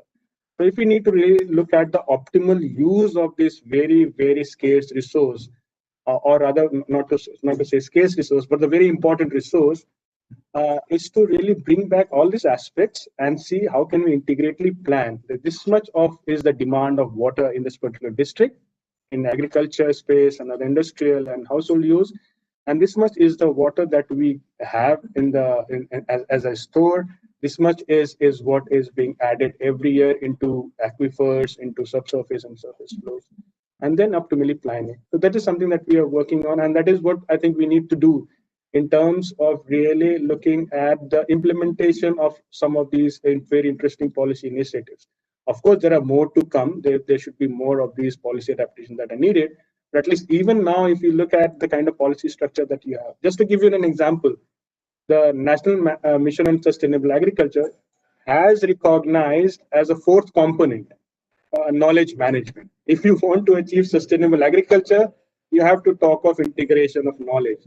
But when it sort of trickles down at the implementation level, we all know we are not able to really see and visualize how this knowledge expertise is being integrated. Yeah? So the policies are there, but I think we need to sort of take it to the next level. Thank you, ma'am.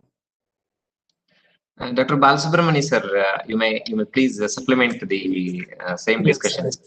So actually, Srin sir and both the panelists, they explained very well. It's both complementary only, but I feel CSA will be a part of sustainable agriculture, maybe.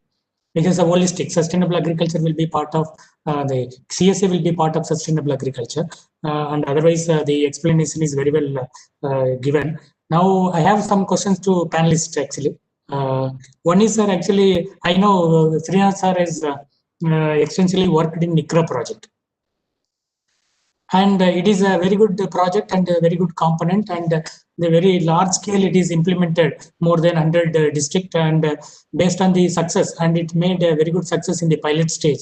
Based on the success, and many states are also taking up. I think Maharashtra, Orissa, and also they are requesting ICAR help and also upscaling that model. And so based on your experience, sir, what are the component can be included in NICRA? Actually, NICRA right now, only ICAR is ICAR scientist driven approach. But whether there is any scope for including frontline extension system and also other components. So like, in Pokhara in Maharashtra, they used farmer producers organization to improve the value chain management. So in some of the project, they are using community resource person.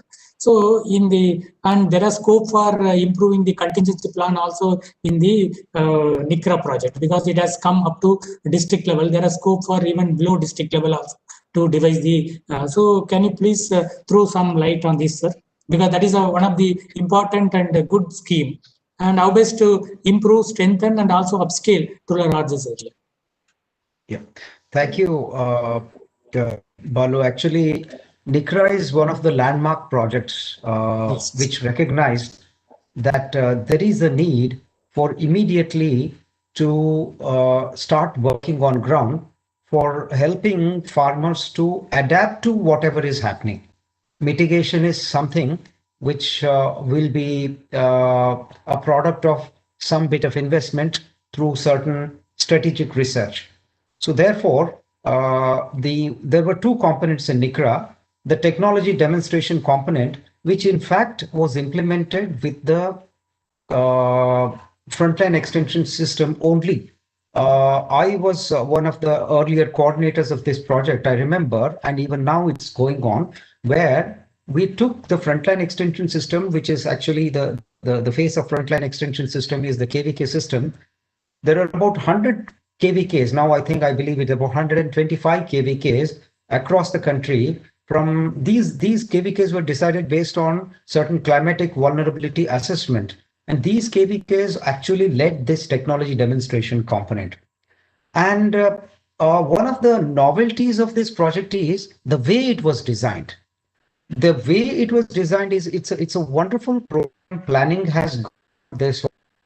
Well, always there's a lot of challenge when we design a program and the way it is implemented, and the capacity to implement it in a particular way also varied among the KVKs, among the 100 KVKs.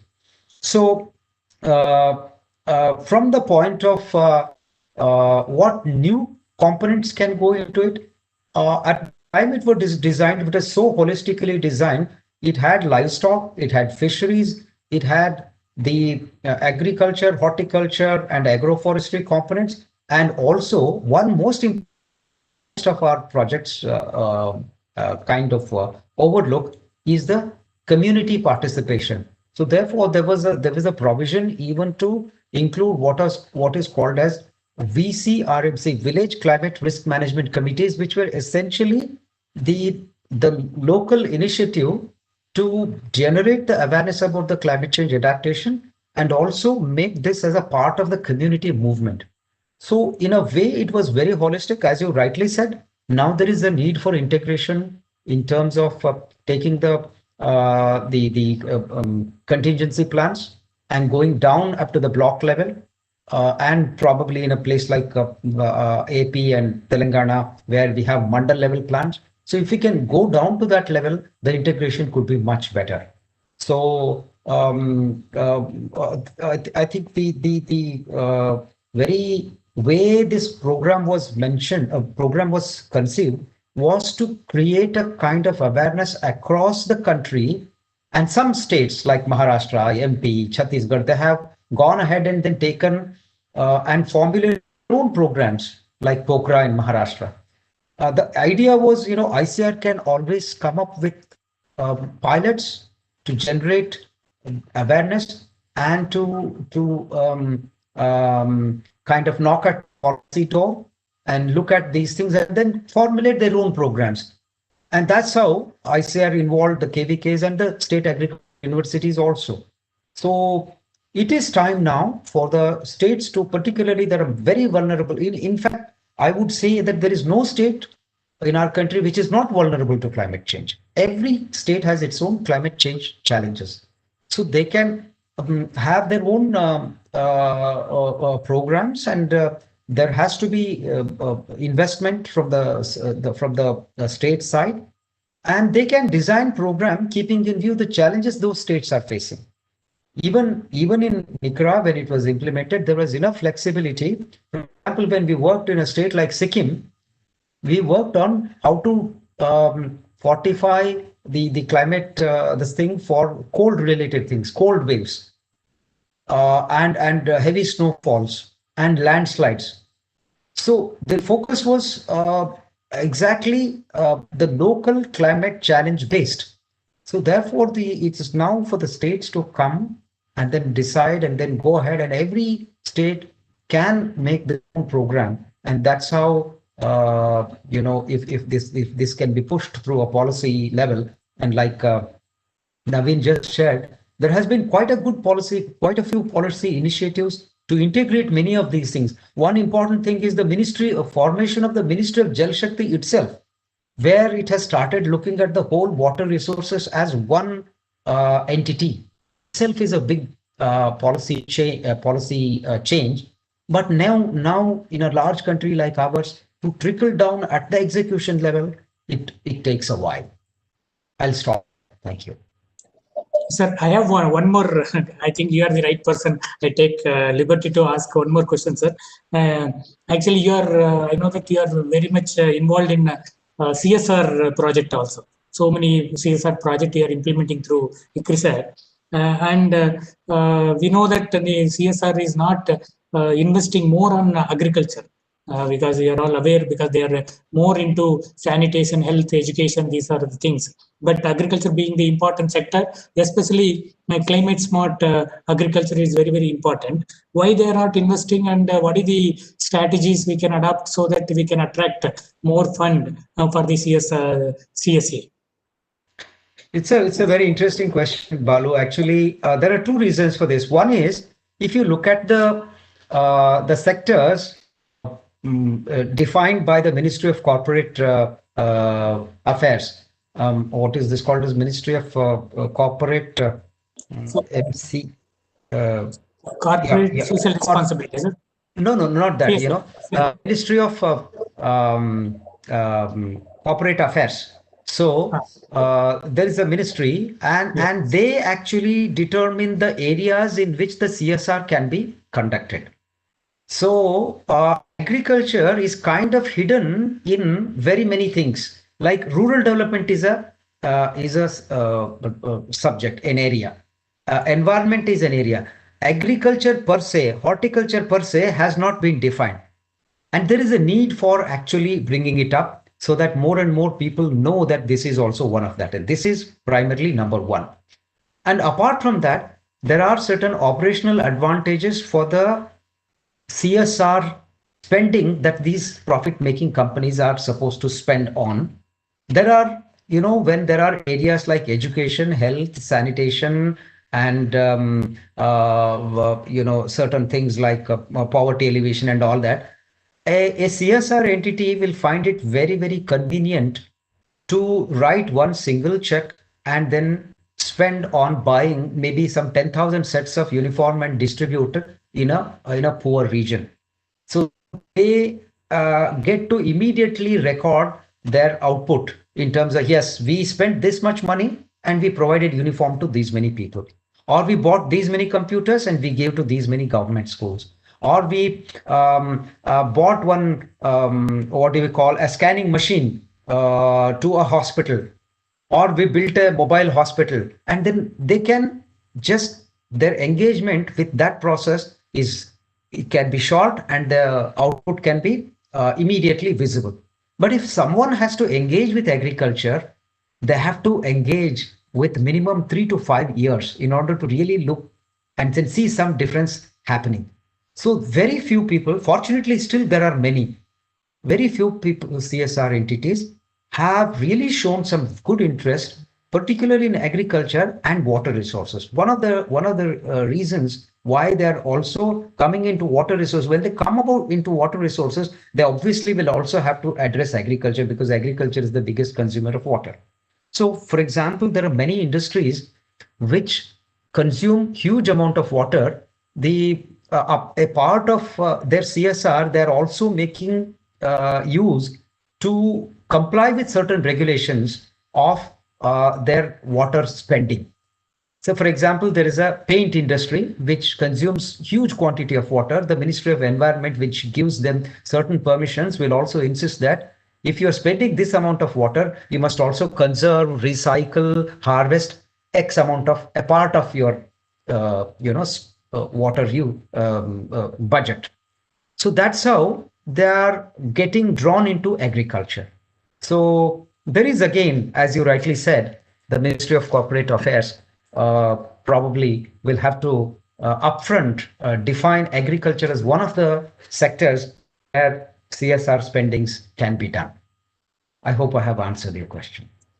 Thank you. Thank you, sir. Actually, you rightly said, because they want immediate and tangible result quickly. And moreover, even most of the CEOs of CSR fund may be sitting in the Delhi's, Mumbai, and they don't want to come to the village level and work. And sometimes, many times when they are investing on what you said, it may, continuous drought means they cannot immediately show the result also. That's correct, sir. Thank you very much. And actually, it is all the responsibility of all the participants here to convince CSR to invest more on the CSA also, climate smart agriculture. Thank you. Now, I have one question for Mr. Naveen. I think I appreciate their intervention with regard to NICE and also ProSoil. It is very, very good initiative. I have also seen that tool, and I need one answer whether this NICE platform can be used by any partner, anybody, whether extension department in the department agriculture, horticulture, or university can use it, this platform. If that is the case, what is the procedure to adopt? Whether they have to take permission, approval, or any rights are with GIZ? That is one thing. Or is there any payment for that? Because already developed, and if the social interest, if they are willing to give to the any partner. Because some people, they were asking me in Dutch project, when I was discussing about this NICE platform, they were asking whether we can use this platform. So I need clarification for the benefit of others also. Second thing is, many projects like NICE or ProSoil, similar kind of projects are very, very successful during the project period. So after the project is over, and it is not taking up in a larger scale. What may be the reason? I think maybe you involved in various projects. You are a better person to tell the answer. And also how to, because many of these projects are worked in a consortium mode. So what is the issues are coming in the consortium made among the different partners? How to address these issues? I think Mr. Naveen can able to answer. Thank you. I'll try to sort of respond to both of your questions. I think first, as I was sharing in my piece of presentation, that this NICE platform is made or is based on the open source technologies, which basically means none of the licensing software has been used to develop it.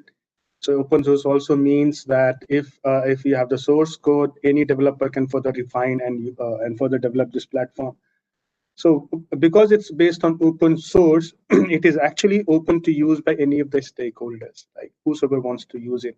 For example, I was giving some examples, like the Department of Women and Child Development in Madhya Pradesh. They're using this platform for creating and disseminating advisories around nutrition and food security.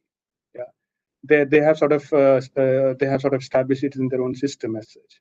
Similarly, even Manage is using it for pest and disease management under the PMP project. Yeah, so because it's open source, anybody can use it. The only sort of thing that we always suggest is in terms of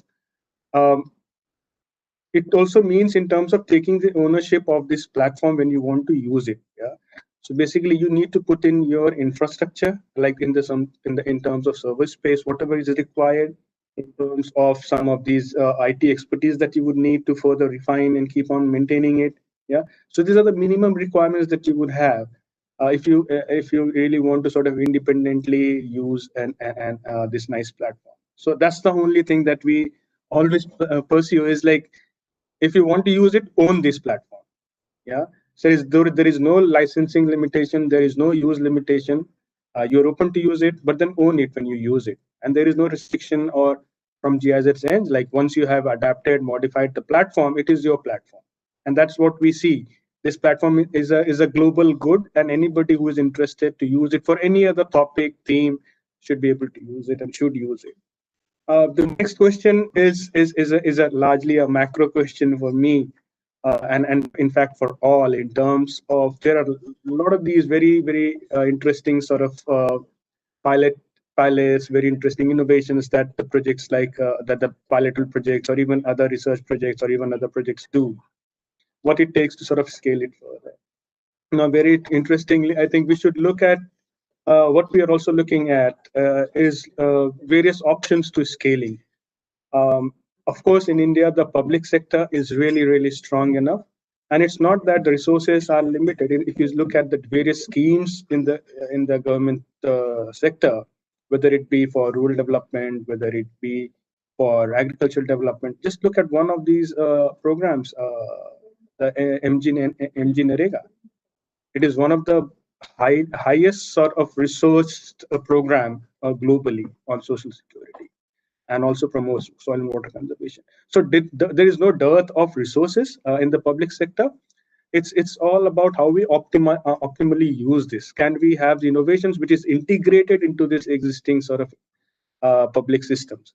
And that's why we said, like when we talk about any of these digital platforms or advisory platforms, it should not be the vision of the project executing entity. Like, for example, GIZ or Manage or NABARD or anybody else. Rather, it should be transferred as a vision of the respective institution. For example, why will a state agriculture university interested to use this digital platform? And that is the primary question that we have to really answer. And that's what we do when we have started this engagement with the agriculture universities. What is the pain point? What is exactly that makes you excited to use this kind of digital technologies? What is the gap that you see? And there you come in with the solution, saying, okay, this is what we mutually agree is your pain points or the problems or that you look out solutions for. And this is where we can offer the solution or we can come with innovations. Don't go, I think as a project we have learned, as an entity we have learned, is don't go with a uniform package of delivery to a partner. Because various partners, if it's a private sector, if it's an institution, public institution, will have different sort of mandates and different sort of requirements. So you should be adaptive enough to tune it to this. For example, if I'm working with Department of Agriculture in the state of Maharashtra, they are already talking about establishing this mega platform called MahaAgritech. Now there we have to see in terms of the packages, the modules of NICE, how can they be useful and integrated there, right? Second is a very interesting aspect that we initiated during CCK and IA phase as well. And that is something that I also wanted to sort of reorient our thought as well, is not to, do we really want to look at CSR? And we rightly also pointed out, like CSR is really short-sighted, myopic sort of ideas of the private sector player because they're mandated to do so. So buy 100 computers, do this and do that. That is what they would really want to have it, you know. But then very few, as Dr. Dixit was saying, very few are there who look at the midterm or the long-term perspective. Now the question for us was then also look at, do we really talk about CSR or do we look at an integrated business model for the private sector? For example, we are implementing these PPP projects around a few of the commodities like mint and groundnut. There, these advisory processes are part of the business plan. If they don't provide the advisories to the farmers, farmers cannot give them the inputs which is required for their industrial production in the businesses as such. So it's more of a need-based as a business itself and not a CSR.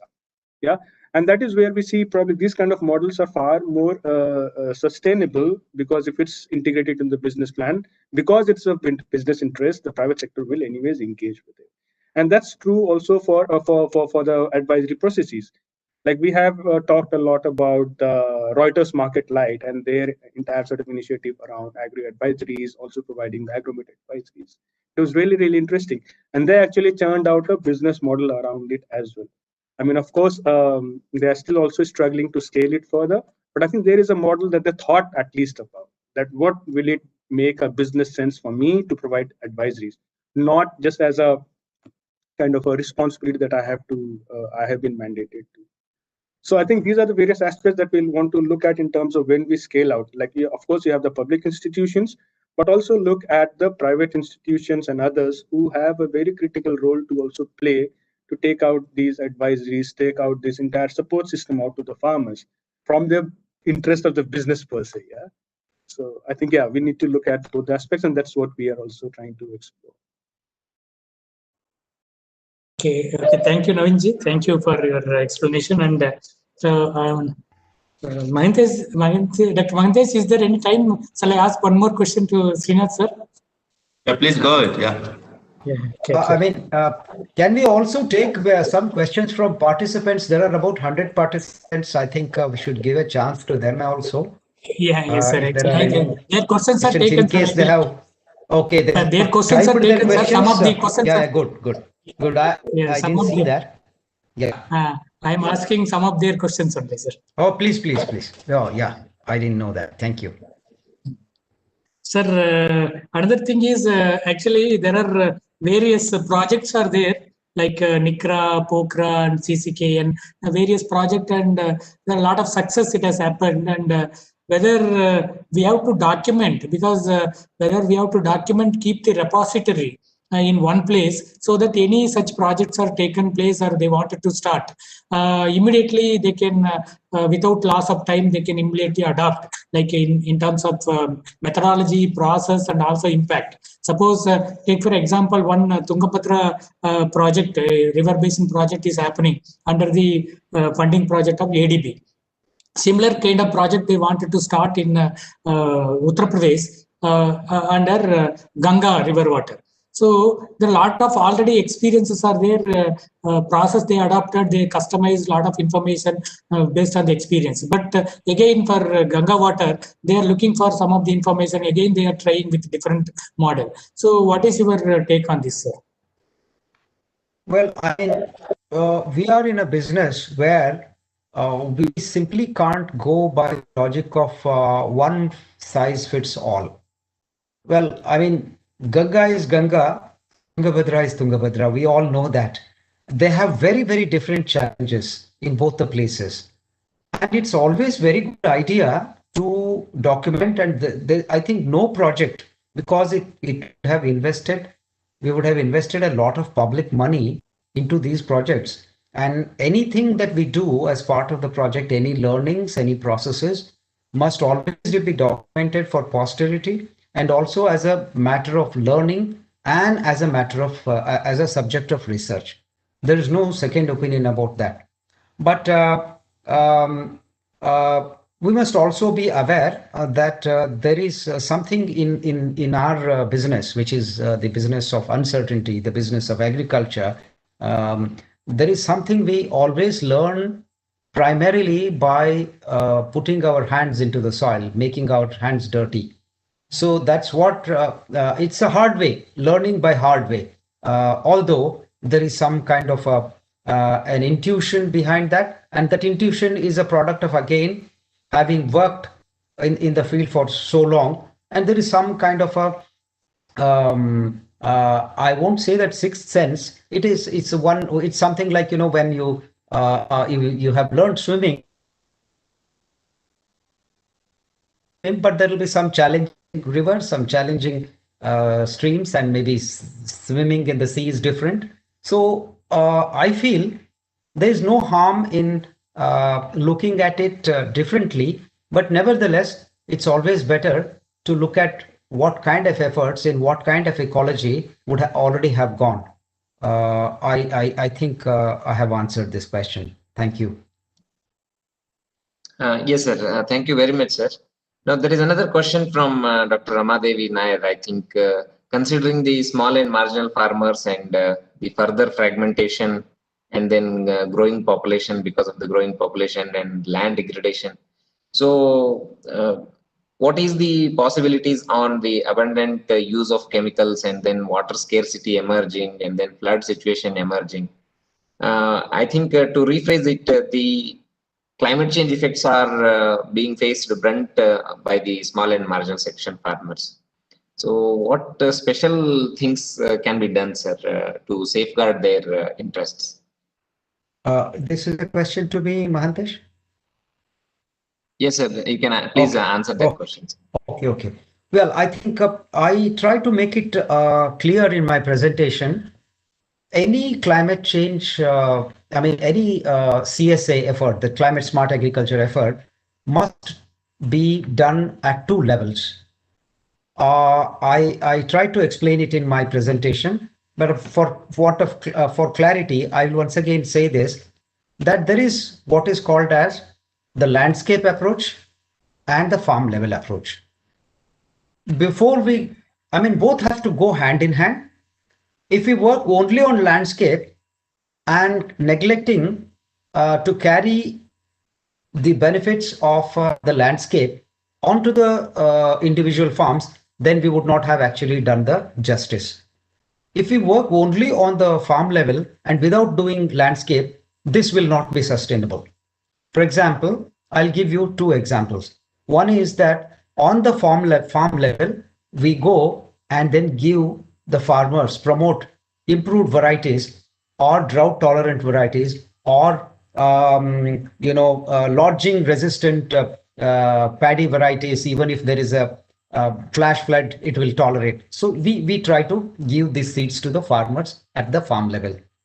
But if we have not done enough work on drought control or flood control at the landscape level, this will not sustain. Our effort that we are doing farm level will not sustain. And all this has to be essentially done in our country because the farm size is small. If the farmers had lands as they have in Europe or in the North America, where a farmer has about 3,000 hectares, he doesn't need this, this kind of dual approach. His farm level and landscape level approach will be the same. So when we want to do something for the small and marginal farmers, it's more important that we work on the landscape. When I say on landscape working, it is nothing very new. Watershed development. So we start treating the lands from the ridges to the valleys, and we try to strike a balance between the farmers cultivating the ridges as well as valleys. Generally, the ridges are occupied by small and marginal and poor farmers because they're obviously unproductive, prone to erosion, and then poor fertility, subsoil is exposed. And those that are rich, who have water facility, are always occupying the valley area where they have assured irrigation, fertile soils.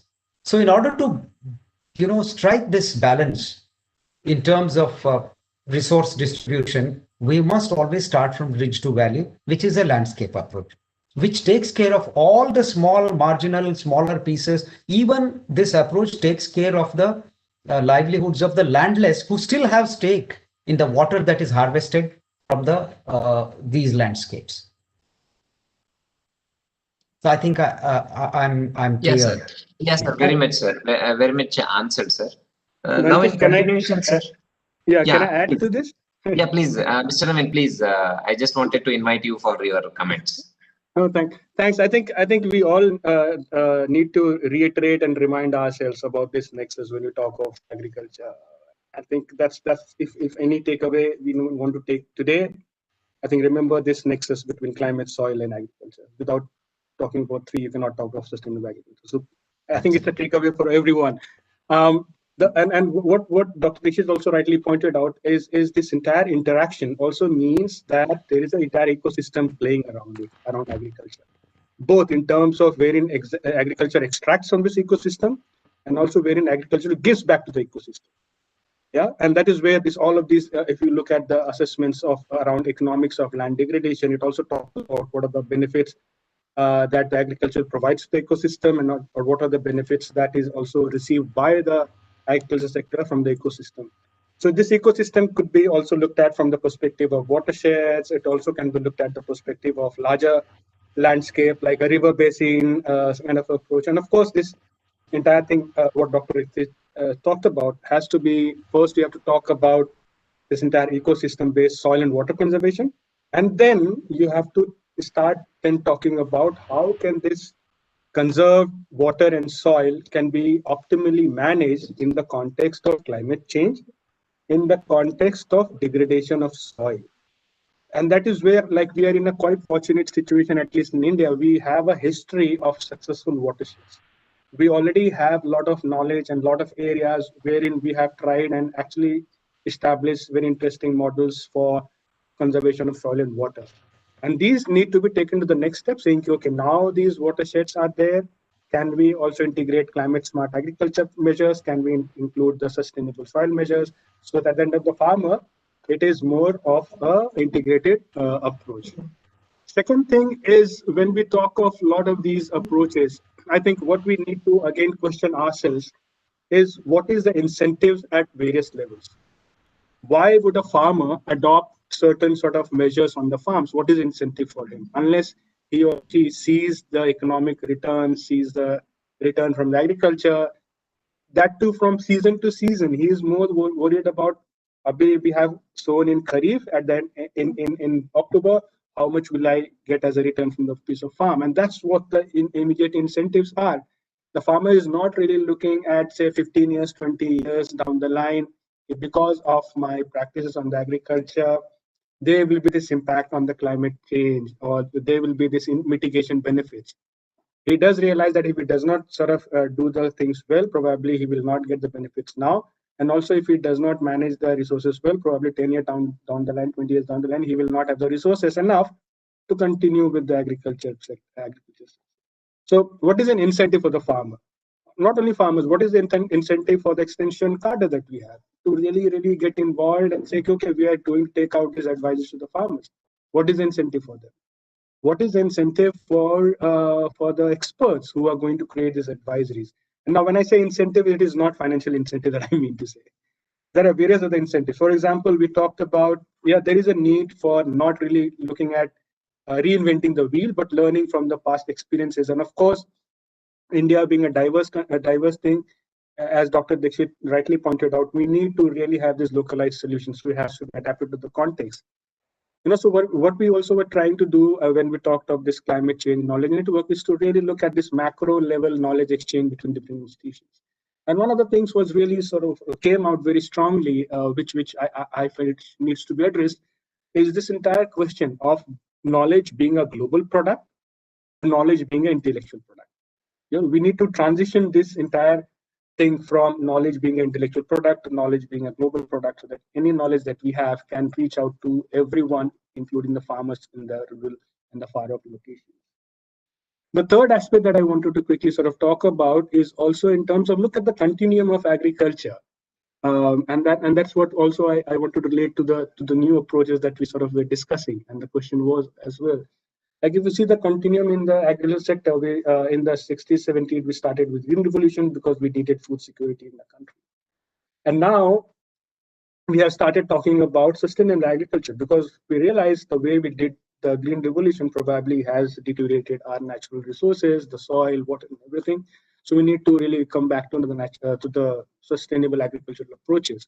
And now the discourse is also towards agroecology, which is basically looking at the entire ecosystem around agriculture and make sure there is no negative trade-offs between agriculture and the ecosystem.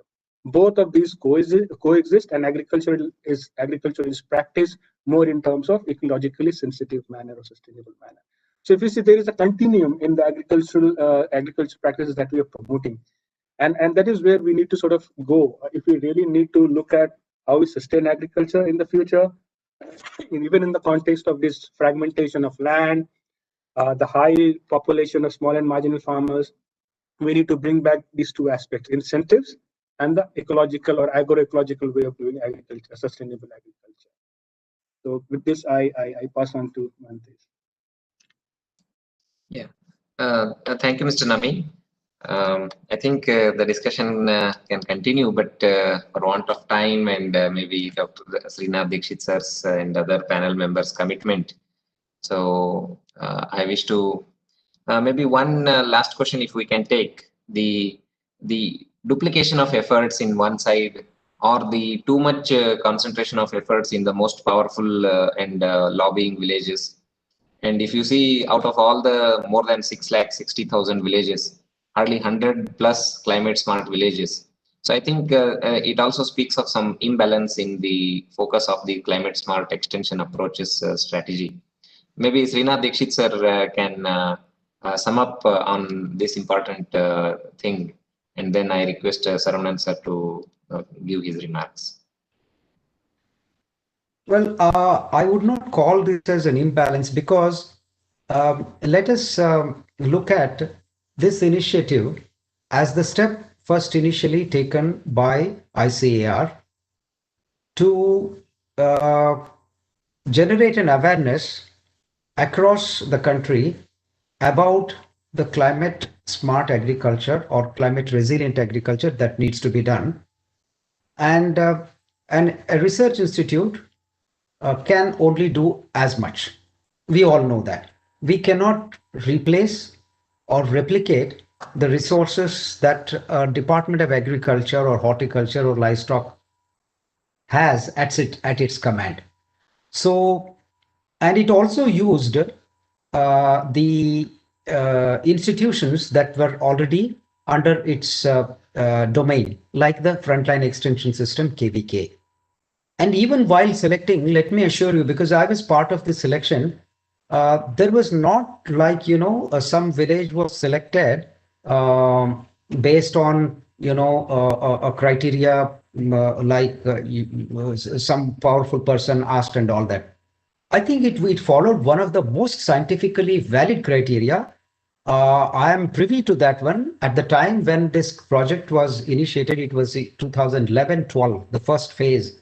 It was, I think I remember even the date, 2011 February or so, this project was approved.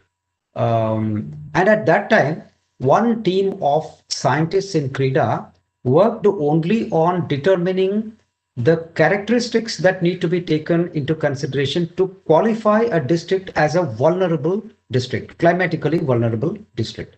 Having done that one, we also selected, rightfully, since we have this great institution like the KVKs, which are spread across the length and breadth of the country. Every district has a KVK. So then we went on to select the KVK and then put out the characteristics that we have selected this district for. For example, we have selected a district which is vulnerable to heat wave, intermittent droughts, and poor soils. So if these are the criteria, we made it sure that the KVK selects a village which is representative of these characteristics. For example, we selected a village, in Srikakulam district of Andhra Pradesh, which is flood prone. But again, interestingly, during the earlier part of the monsoon, this would be flood prone. And at the later part of the monsoon, it is drought prone. So a paddy growing area. So the vulnerabilities there were classified as flood as well as drought. And there were some villages, some districts which were heat wave prone. Some districts were cold wave prone. So the set of characteristics were shared with the KVKs and the villages were selected to represent those vulnerabilities. So I would rather say that this was probably the most scientifically implemented and selected villages. But if this has to be done, we can only show the way. When ICAR takes it up, it was an R4D project. So it was not meant to be like, a project which is implemented across all the projects. In fact, I myself, while I was the coordinator of NICRA, as well as I was later a director of Atari, I have faced several questions in the scientific advisory committee meetings when farmers would come and say that, why your people are not coming to my village? So, we need to really understand the limitations of an institution. KVK always adopts a group of villages every once in 3 years. They move from one village to another village. So the activity that the KVK does needs to be further replicated by the frontline departments. This is called frontline extension because we only show the path. The rest of the road should be traversed by the line departments. So this is how the whole thing works. So I think we did a fairly good job, or not just fairly good job, rather I would say that a fantastic job in selecting places scientifically and also implementing and determining a place as vulnerable. We followed certain very, very rigorous criteria to determine those places. I think this answered the question. Yes, sir, certainly, sir. I think point well made, sir, in the context of the whole situation. Now, there was also another question just came up, but I think you answered it equally well in the context of whether this climate smart agriculture can be replaced with the climate smart extension system. I think you made that remark in terms of starting from the selection of the villages and its better implementation and maybe evaluation practices. I think probably that answers the questions as well. So I thank you for your precious time, sir. Now I request Dr. Saravanan Raj, sir, to kindly thank the panelists and share his observations on the overall session, sir.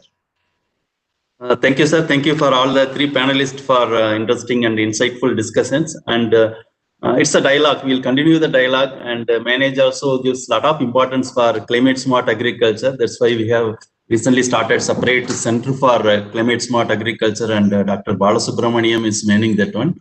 And also we closely last few years we are working with the GIZ and having the platform, ICT platforms, and reaching large number of stakeholders. And also there we put it large number of other players, stakeholders like universities and KVKs and NGOs. That may be very interesting, even though Atma everywhere we talk about convergence, but we see along with the GIZ and manage implements with the Madhya Pradesh and Maharashtra, we really do with large number of convergence happens. Every stakeholder has their own, they'll bring their own knowledge, resources with everybody they are bringing, and we are trying to converge with all other local actors like NGOs. They are taking lead in the grassroots level. That's why manage gives a lot of importance, because we want to take these experiences to public extension system, because large number of extension professionals are coming for the capacity development program. We want to take these experiences to extension professionals and other private players like agripreneurs or agriculture consultants. Large number of startups now manage 200 plus startups they are promoting.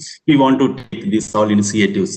And Dr. Srinath Dikshit, very well known, more than decade of experience now, NICRA, one of the pioneering attempt, and it was across the country. We know those days it was given a lot of awareness, and it was enthusiastically it was taken because of its positive attitude and dynamism. We see I was at the time Northeast, even those days we felt that across the country NICRA was making a lot of waves. It brought a lot of awareness across the country. We need to talk about climate change, but today after 10 years we see it is a reality. Everybody need to take into this climate change issues and all the sector, all the activities. And with this, sir, we will continue, sir. We'll continue how we'll take all these extension approaches, specific approaches, methodologies we incorporate with our extension systems, national extension system, including public and private.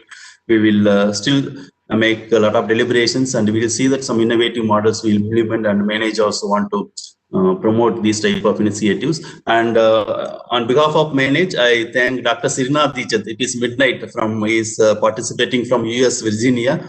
And it is almost midnight, it's sleeping time. Thank you very much for accommodating our request, sir. And it is always pleasure to listen to you. And happy to today you are part of our managed dialogue. Your experience and wisdom enriched our dialogue, and thank you very much, sir, for joining with us. And My pleasure. I thank Dr. Balasubramaniam. Dr. Balasubramaniam takes lead in Managed Center for Climate Smart Agriculture and also corporate social responsibility, how we can bring for entire agriculture development, including climate smart agriculture issues, other things to address in the rural areas. And I thank our own colleague, Dr. Balasubramaniam, Director for Climate Smart Agriculture, Center for Climate Change and Adaptation at Manage. And again, as our friend, Mr. Naveen, and Naveen always manage good friend, and continuously, almost many years, we are implementing the projects, and we are expanding, and we are making large number of partners.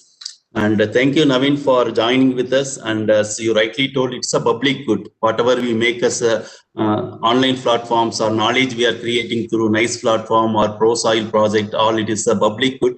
Many see that these initiatives or efforts or experience should be taken to across the country by involving the public sector extension professionals and private agripreneurs and startups. We will see that this public could reach a large number of stakeholders so that it will benefit the farmers across the country. Thank you, Naveen, for joining with us today for this dialogue.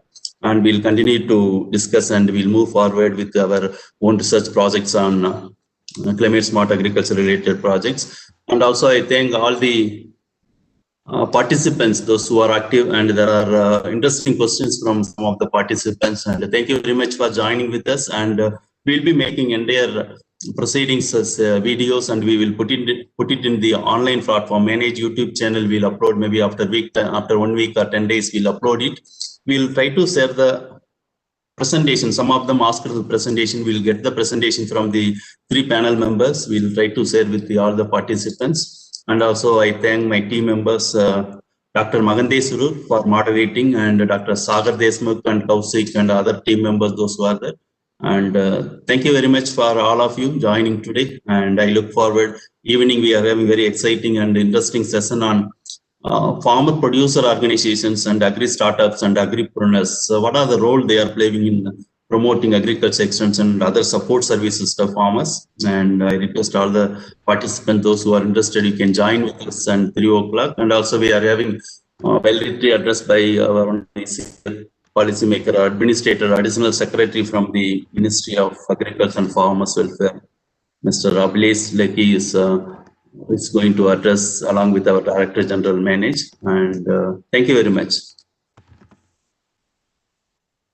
Thank you so much. Thank you all the panelists and also participants.